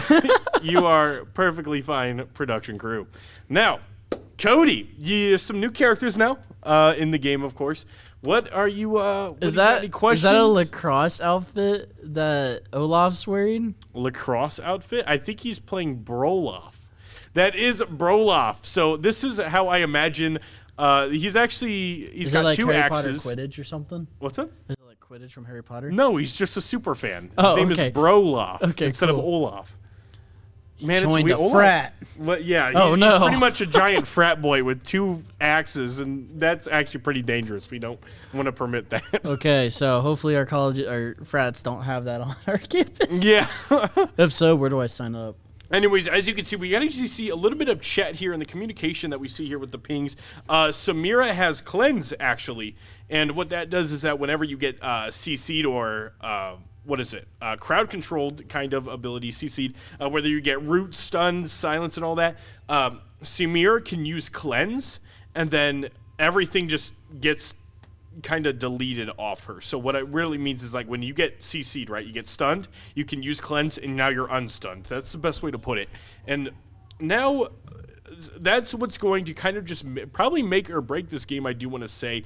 Syndra is definitely a scary character to go up against too. I just realized Zepho is actually playing Seraphine, and Dark Ice Flames is picking Morgana. Actually, so they actually picked their characters and swapped. So that one definitely different. Now back to the Renata too. Renata, man, I'm terrified. All right, I'll admit it. I'm terrified, man. Renata is definitely such a good character right now, and quite frankly, I'm curious to know how these fights are going to work out.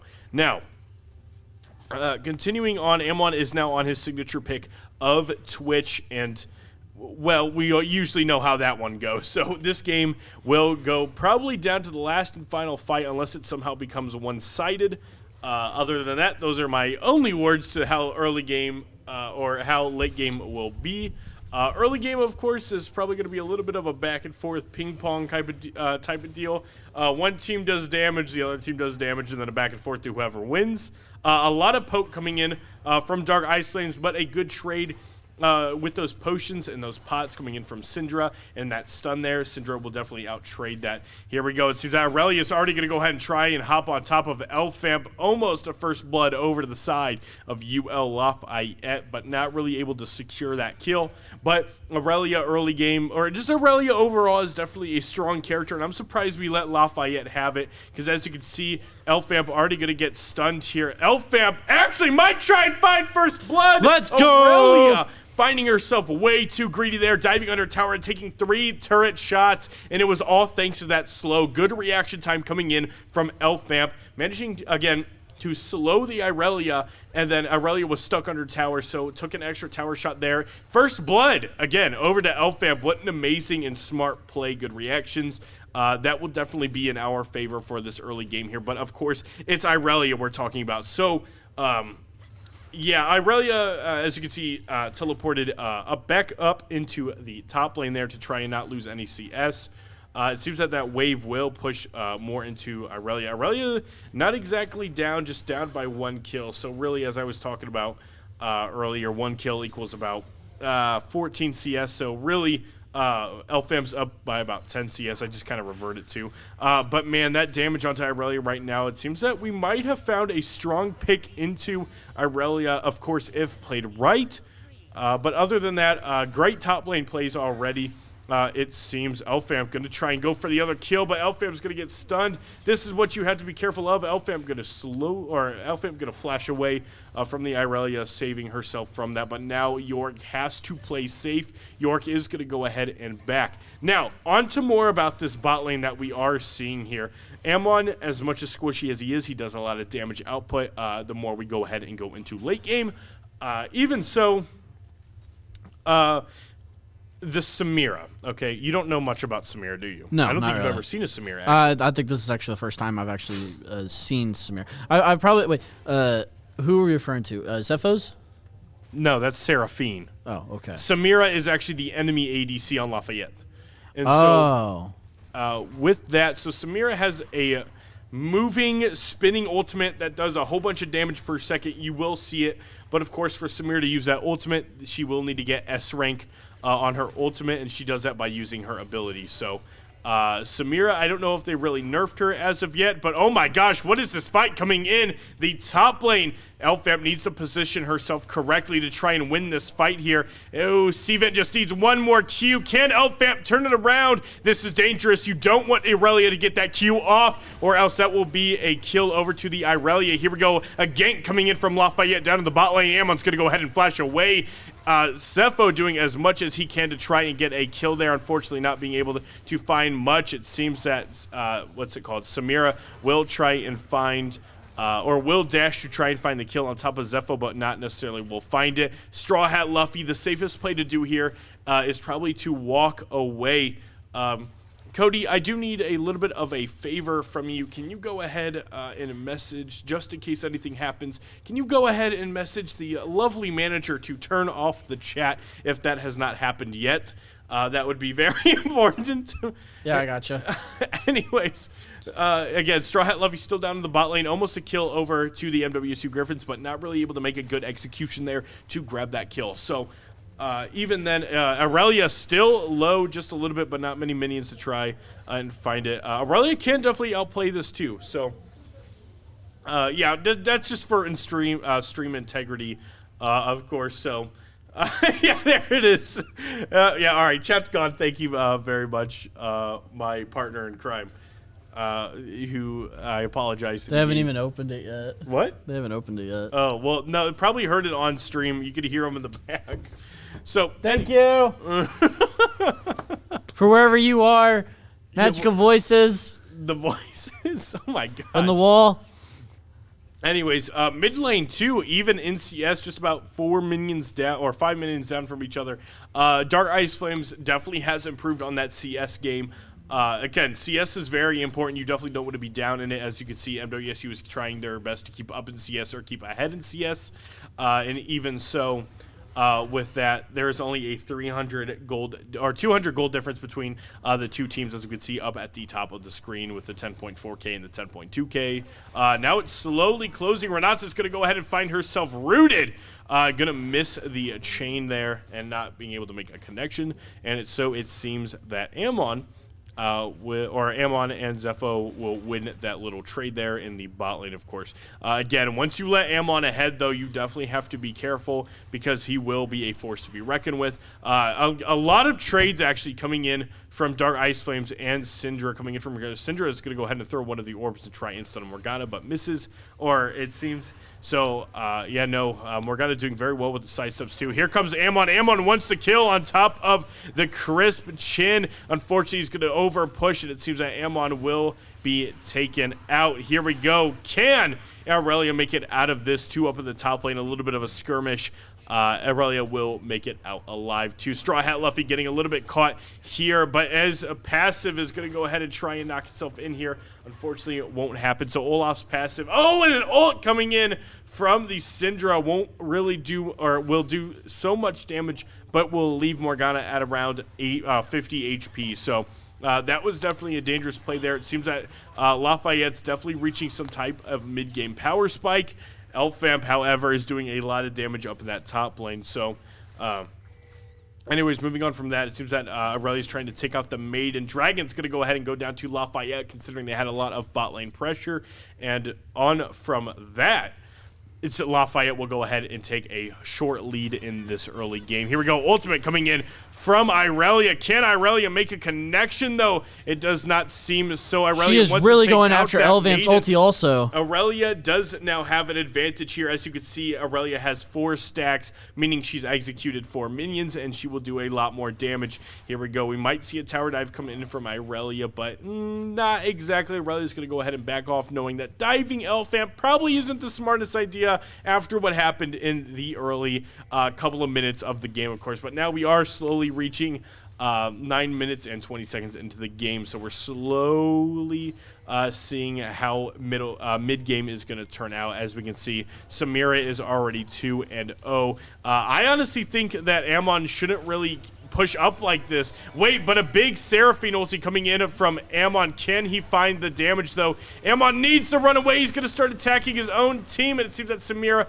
will find the kill here. Here we go. Shutdown going over to Olaf. Here we go. Zepho wants that kill. A 2v1 up in the top lane. Elfamp going to flash away. Aurelia still not having that sustain in that fight, but Straw Hat Luffy going to slowly head on over. A good route coming in from Dark Ice Flames. Here comes Zepho. Syndra down to half health. Moba Mouse needs to play this correctly. Gonna get slowed, and this will be a kill over to Dark Ice Flames on the side of Missouri Western Griffins. Definitely taking those fights, turning them around, and putting him, or what I really mean is we are winning those fights and turning them around. Very well played on the side of MWSU Griffins. Samira even grabbing 1 kill, and now that Ammon is 0-3, it does seem like MWSU is not really relying on Ammon to get fed. Now we have Dark Ice Flames with the kill, Olaf with the kill, and York still with 1 kill. They are not letting Lafayette take a strong early game lead, it seems, as we are, again, it's only been about a full-on minute where all of that happened too, so it's only 4 kills to 3. Again, kills don't necessarily matter. It all matters about that late game spike. What I'm really worried about is that Renata ulti coming into a factor when it comes to Ammon too. Ammon will do a lot of damage at that late game, of course. Here we go. It seems Aurelia is already going to hop on top of Elfamp. Elfamp losing the armor. Here we go. Elfamp, actually, no, it seems that Sealant actually takes a tower shot, turning this fight around. Oh, Elfamp going to miss the E combo. And so it does. Another tower shot taken from Sealant 2. You got to watch out here, but it seems that Elfamp might actually get tower dived here too by the Trundle. Here we go. Straw Hat Luffy's going to go ahead and move closer towards that top lane. Can Elfamp survive? Here we go. Unfortunately, will not find much of a connection there to put enough pressure on Straw Hat Luffy. But here we go. Straw Hat Luffy coming in from behind. Loafman, the Trundle, and Irelia are stuck. Here we go. Dark Ice Flame's going to manage to find Let's a room. go. One kill Taking over to him Straw out. Hat Luffy. Can he make it another? He Get off our side. will. Let's go. Here we go. Actually, no, Irelia makes it out alive. Here we go. Straw Hat Luffy needs to find that life steal, though. Here we go. One kill over to Dark Ice Flames as well. Here we go. It seems that putting us in the lead with eliminations. I love to see that from MWSU. It actually seems that Samira actually went down in the bot lane too. Amazing kills to turn around and kills now. MWSU up by 1 kill. Amon taking a tower shot. Amon getting a little bit too greedy there, but he will make it out alive here. It seems that Renata actually did manage to finish the support item too. So Amon hiding secretly just in case I believe it was if Crispin decided to push. I saw him using his invisibility just in case he pushed on Zepho and he could sneak up on him with the. Well, I mean, with his low health would have been a good move. No, Amon, you got to try and make it out alive. Amon says, go on without me. Oh, but it seems that Trundle's looking for Seraphine. He's going to walk into the bush. No, unfortunately, Zepho's going to get caught out here. Does Zepho have flash? It does not seem so. Oh, unfortunately, Zepho would have made it out if he did not cancel the recall. He was trying to help out Zepho Zepho was trying to help out Amon as a support should, but it will cost Zepho his life there. So 1 kill over to the side of Lafayette, and once again, 6-6 kills. This is an even game with only 600 gold lead coming in from Lafayette. Dark Ice Flames needs to be careful here, or else Trundle will try and secure a kill on her. So Dark Ice Flame's going to go ahead and back up the tower. It seems that bush was warded. It seems that Lafayette wants this dragon, though, but I don't believe that the Griffins will be able to intercept it. So, second drag going to go over to the side of Lafayette. MWSU Griffins will need to try and prevent either the third Drake or the fourth Drake from being captured. Here we go. Straw Hat Luffy. He's going to go ahead and ult. He's got to try and take out Loafman. 1 kill over to the side of MWSU Griffins, but 2 kills actually over to the side of MWSU Griffins. Here we go. Aurelia trying to find a kill on top of Elfamp here. Elfamp needs to ult here. This is what's winning the fight, is if Elfamp ults.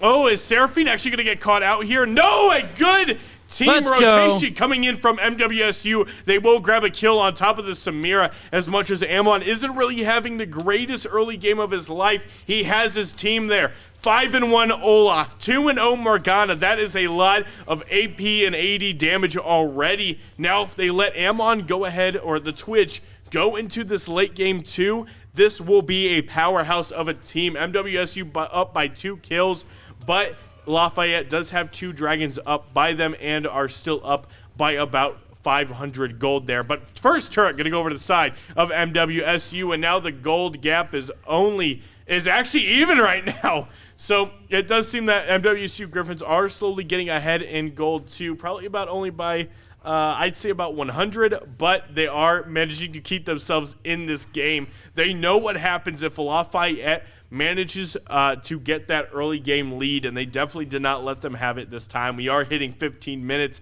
as I consider that the end of early game, maybe 20 minutes for other players, but this is where we'll start to see more fights. You know what I just realized? I don't like the way Renata is just walking around with just a flintlock pistol.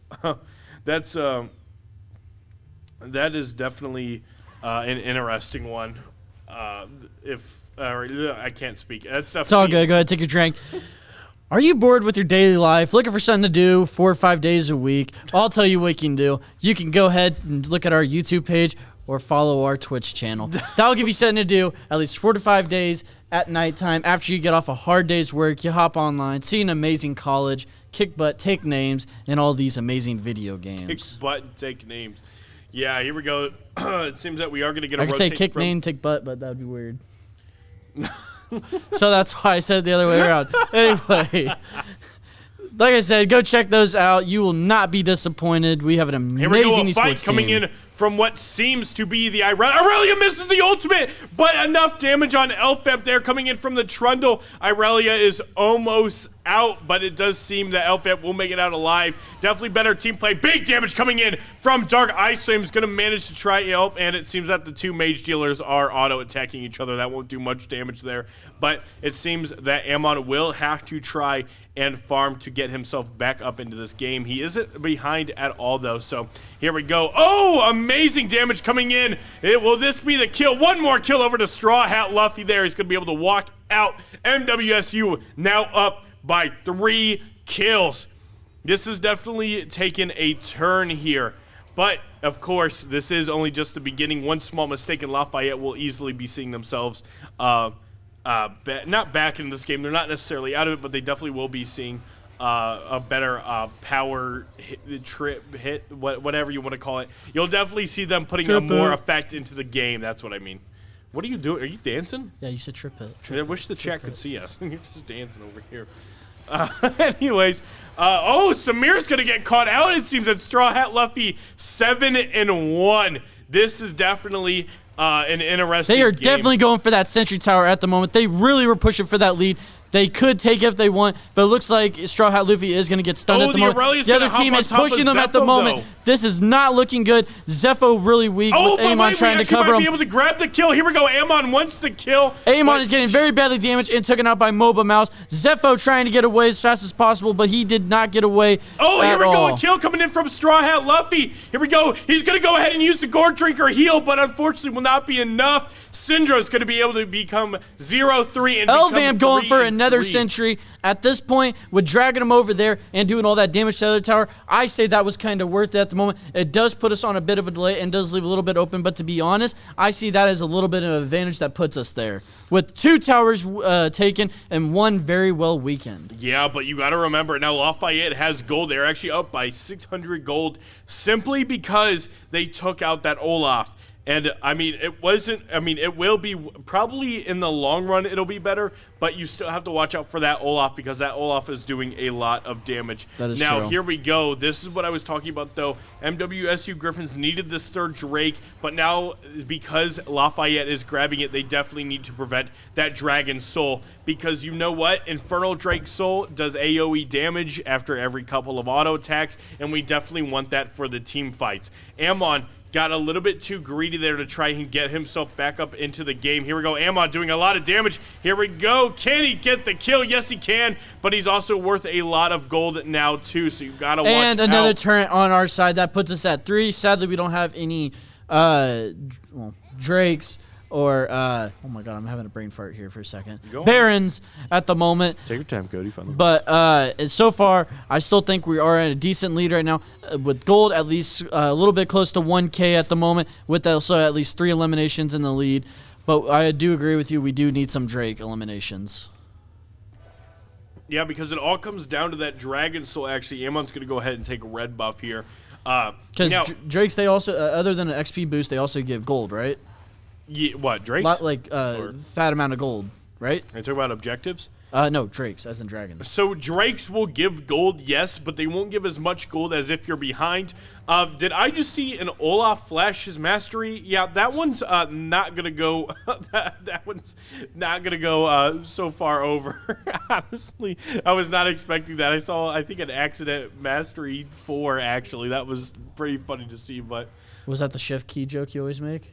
What? Unbind the shift key. No, that's for Overwatch, Cody. Oh, okay. No. Anyways, Elfamp having a strong start too. Down by 60 gold though, so that's definitely going to be in the long run kind of rough. You definitely want to put that Rift Herald down, but you can also cancel a Rift Herald summon, so that one will be interesting as well. Here we go. Can Ammon try and get a kill on top of the Samira? Here we go. Ammon going to go ahead and find 1 kill.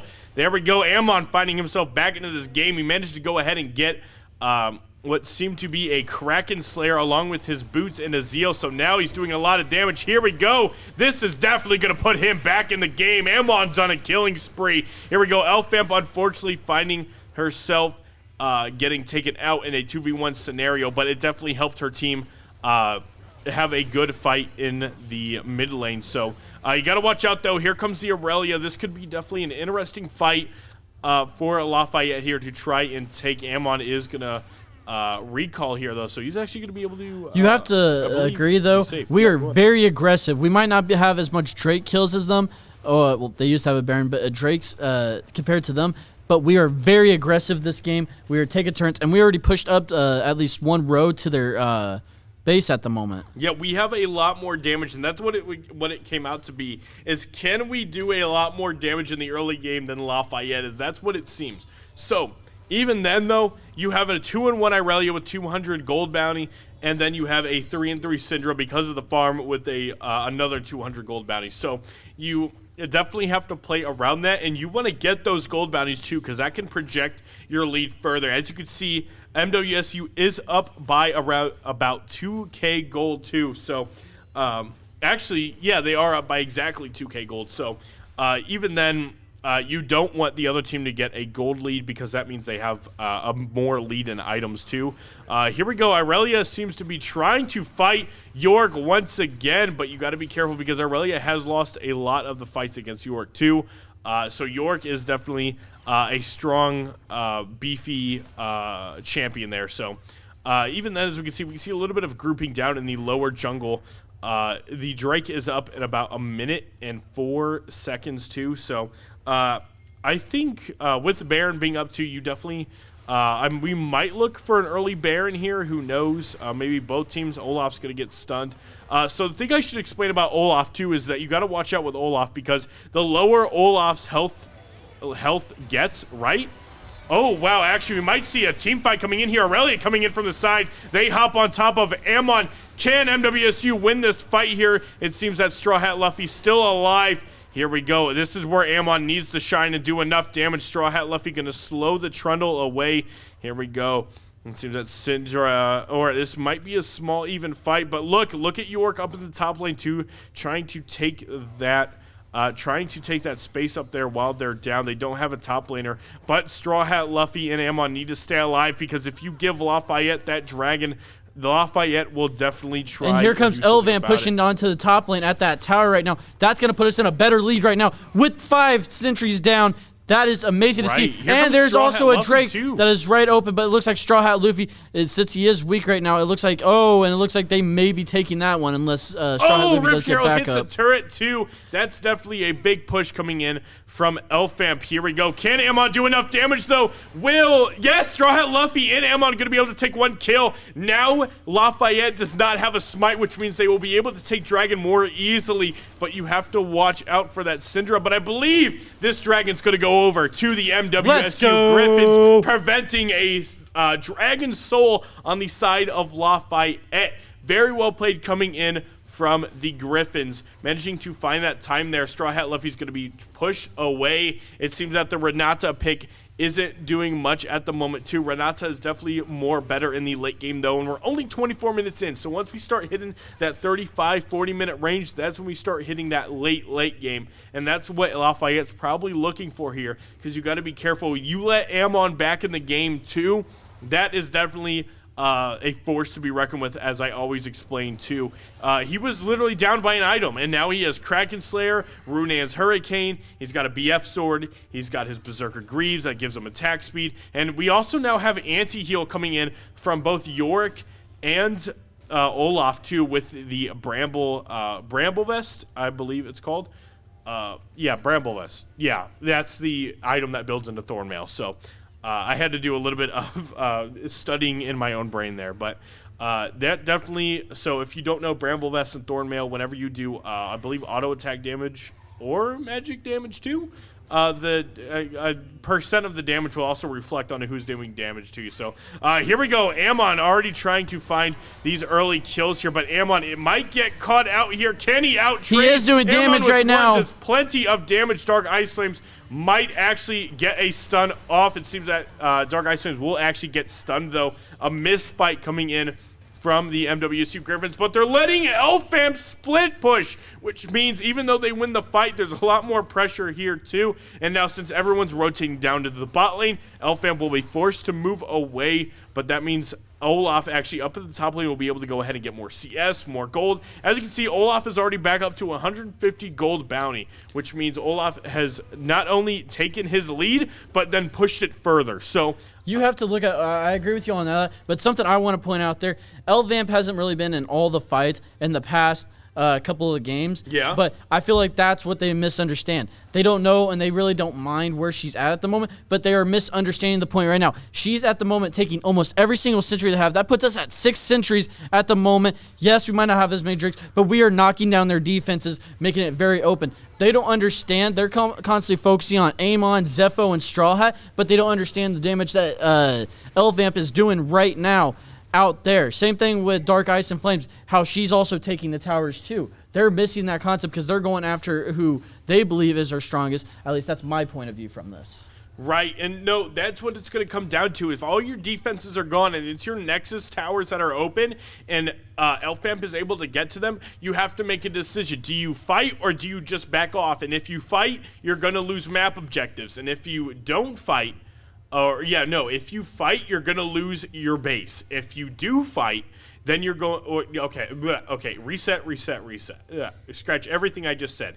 If you decide to team fight against the 4 people that aren't split pushing, right, you're going to lose your towers. You're going to lose your base. But then if you don't fight and you decide to go for the person, the York, LVamp, attacking your base, you're going to lose map objectives like Baron and Dragon. And as you can see, MWSU is a... Oh my gosh! Let's go! Amon taking down, dealing that damage. There might not have been a whole lot there, but he did push them back. He did scare them and show them that they do have the damage to do that. Right now, I believe they've pushed literally all the rows back to show that they're ready to put this fight to an end. And it looks like they're thinking about, I think they're about pushing it. They want this tower.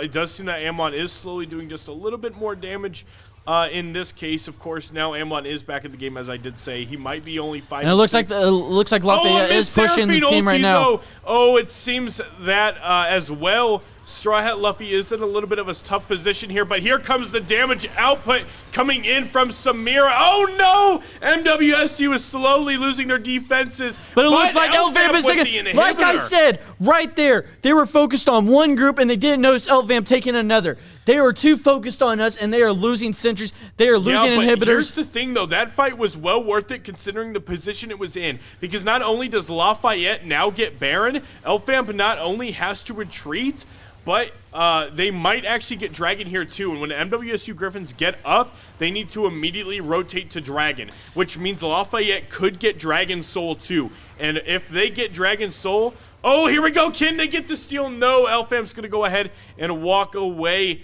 just to be safe. Of course, you definitely don't want to lose yourself trying to get that Baron. But here we go. They are going to go ahead and go for Dragon. They need to immediately go there. Unfortunately, it's not the Hextech map, so you can't rotate that easily. But I do believe Lafayette will melt this Drake, and I believe they'll actually go ahead and get Dragon's Soul. They needed to win that fight, but now Lafayette is now back in the game, only down by 800 gold. And if anybody is wondering, this is the game that needs to be won. It's the final game of the series. Either MWSU will take it or Lafayette will.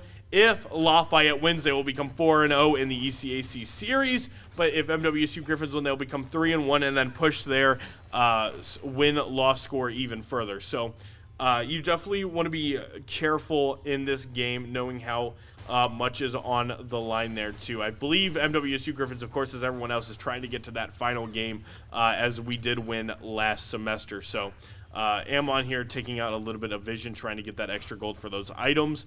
But once Samira got that ultimate, Samira wasn't able to be stopped. And that's the one thing with Samira ulti. It's absolutely a powerhouse ultimate, and you can move around with it too, and you can even, you know, prevent yourself from being hit with that wind wall, moving wind wall that she has. So it's a pretty tough character to play against. We've been playing around it pretty well, but now we're at that point of the game to where it will be a deciding factor of who starts winning the fight.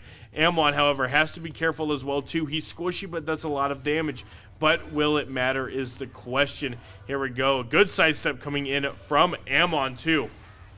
Here we go. This is the grouping that we like to see coming in from MWSU Griffins. Irelia is in the top side. Here we go. Good ultimate coming in from the Seraphine. Here we go, but they have vision on Raptors Pit. It seems that Renata will get taken out as well. Oh my gosh, a one fight coming in from the side of MWSU Amon taking a kill Griffins. too. Now the fight isn't exactly over yet. Lafayette said that we need to back out. Aurelia decided that she needed to go ahead and back. Here we go. Can the stun get off? Oh, a flash and a miss. Ulti coming in from the Irelia. Irelia is going to get caught out. But for what? Here we go. Still stunned. Rooted again. And it seems that the kill is going to go over to Seraphine. Irelia accidentally misplaying their flash ulting. This is where they're weak right now. I think MWSU is going to take this chance right now to take out this next tower. Let's go. Get in there.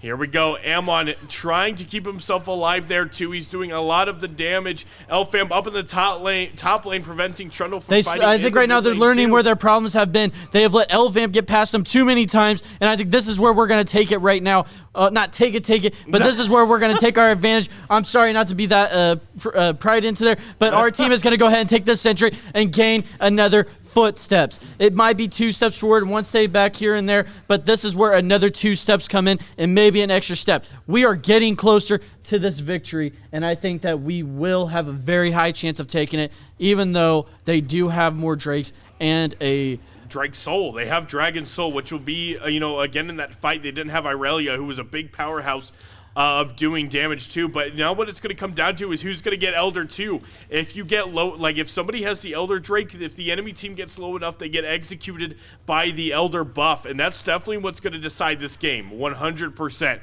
Whoever gets the Elder Drake and whoever plays against it well, if they can. Because, I mean, with the way Amon is and everyone else is, MWSU needs this Elder Drake. And that, again, as I repeat myself, that will win the game. And that's just the bottom line there, is who's going to get Elder. You definitely can't necessarily get Elder, and like, you can't just waste an Elder like that.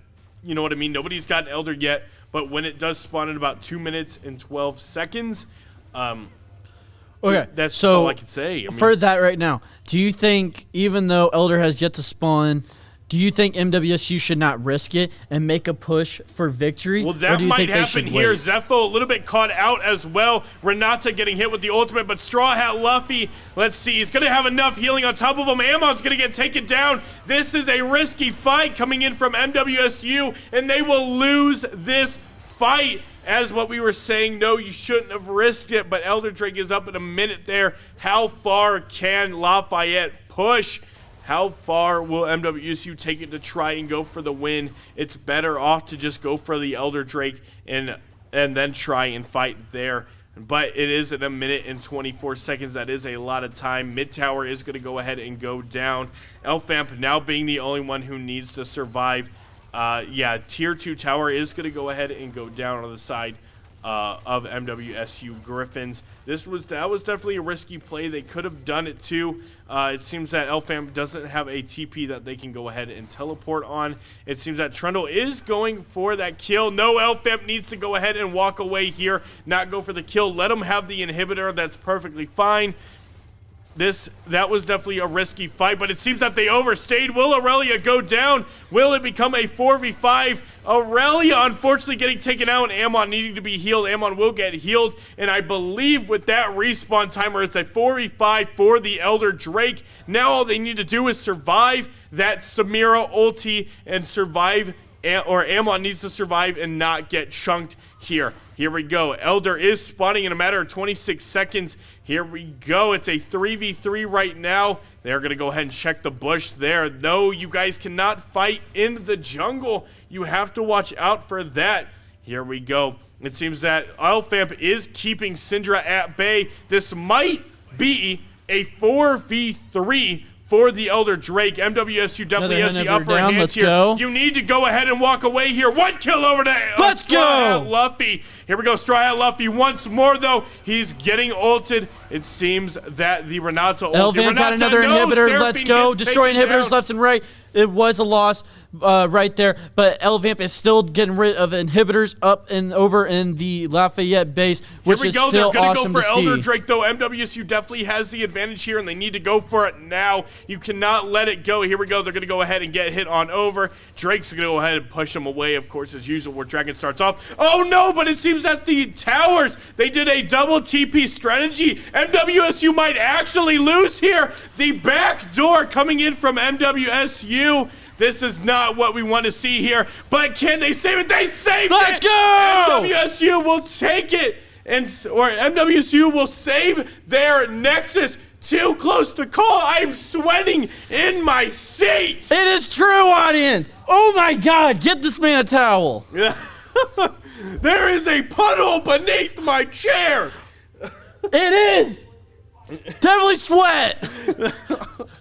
But I promise you, this is very intense right now for the League of Legends team. We are very close right there, but I believe I am correct that we did get the Elder Drake, which is going to help us in the long run, if I'm correct. Right now, we are grabbing Baron, but we need to keep an eye on our base, because I don't know how close that crystal is to cracking. Literally one TP in, and MWSU will lose this game. They have an open Nexus, and now what they need to do is they need to go for the next fight. Ammon going to use his Q ability and go invisible. I don't believe there are any teleports up on the side of Lafayette. TPs are down. Lafayette needs to get backed up here and turtle inside their base with what they have left. It seems that with this Elder Drake, MWSU will go ahead and push the minions in bot lane. This will be able to go ahead and force a fight here. They need to use this Baron buff, though. I can't necessarily tell how long they have left. Probably only about a minute and a half left on this Elder Drake, but this will go ahead and decide the game here if Lafayette decides to fight. It seems that MWSU is going to go ahead and let the minions do their damage. They have a strong push coming in here. But here we go. They need the to moment use that Elder. of this chance. This is where it comes down for MWSU. I am sorry. Syndra's going to go ahead and get cute. Let's go, MWSU. Push it. One executed on the side. There goes one. Lafayette. Here we go. Samir's going to try and go in. That's two. Let's go. There goes three. Come on, MWSU. Keep pushing. Keep pushing. That might be Straw Hat Luffy down, but we still have Amon, Dark Eyes, and Zepho pushing the line right now. It is 3v2. There. Elfam almost has her teleport up here. One tower going to go down on the side. There goes one. We can hold this. There's only two left. We can push this right now. One of them is almost done. One of them is almost done. That is one more left. Let's go. Push that. Ammon, this might be the end of the game here. Ammon, that is all five of them. They are pushing the minions down. That leaves it open right now. MWSU is taking it. We have taken it. Let's go. MWSU is not just Griffins. We are animals. Beast. Woo! I just let you take over the screaming. I was like, I'm not going to interrupt him. But what an amazing game coming in from the MWSU Griffins. Almost losing it at the end there. With that extra or that risky fight that they had, but it definitely came into their favor with that Elder Drake with the execution. Now, that was overall an amazing game. I'm literally sweating. Yeah, take a shower when you get back, by the way. But thank you, Griffins, so much for watching. We do have a YouTube link for you down in the chat below. We will post it in there twice. Because why not? Yep. And also remember, tomorrow we actually have a Fortnite for the next qualifiers at 2 o'clock. Get ready to check it out, because I promise you, our team will mess things up in this qualifiers. I promise you that. I could go both ways. You know that, right? Yeah, I know. But either way, I'm excited, because I know we're going to do it. I'll give you the honors of ending the stream. Thank you guys for watching, and have a great night. Remember, guys, Griff up. See you later. Go Griffs!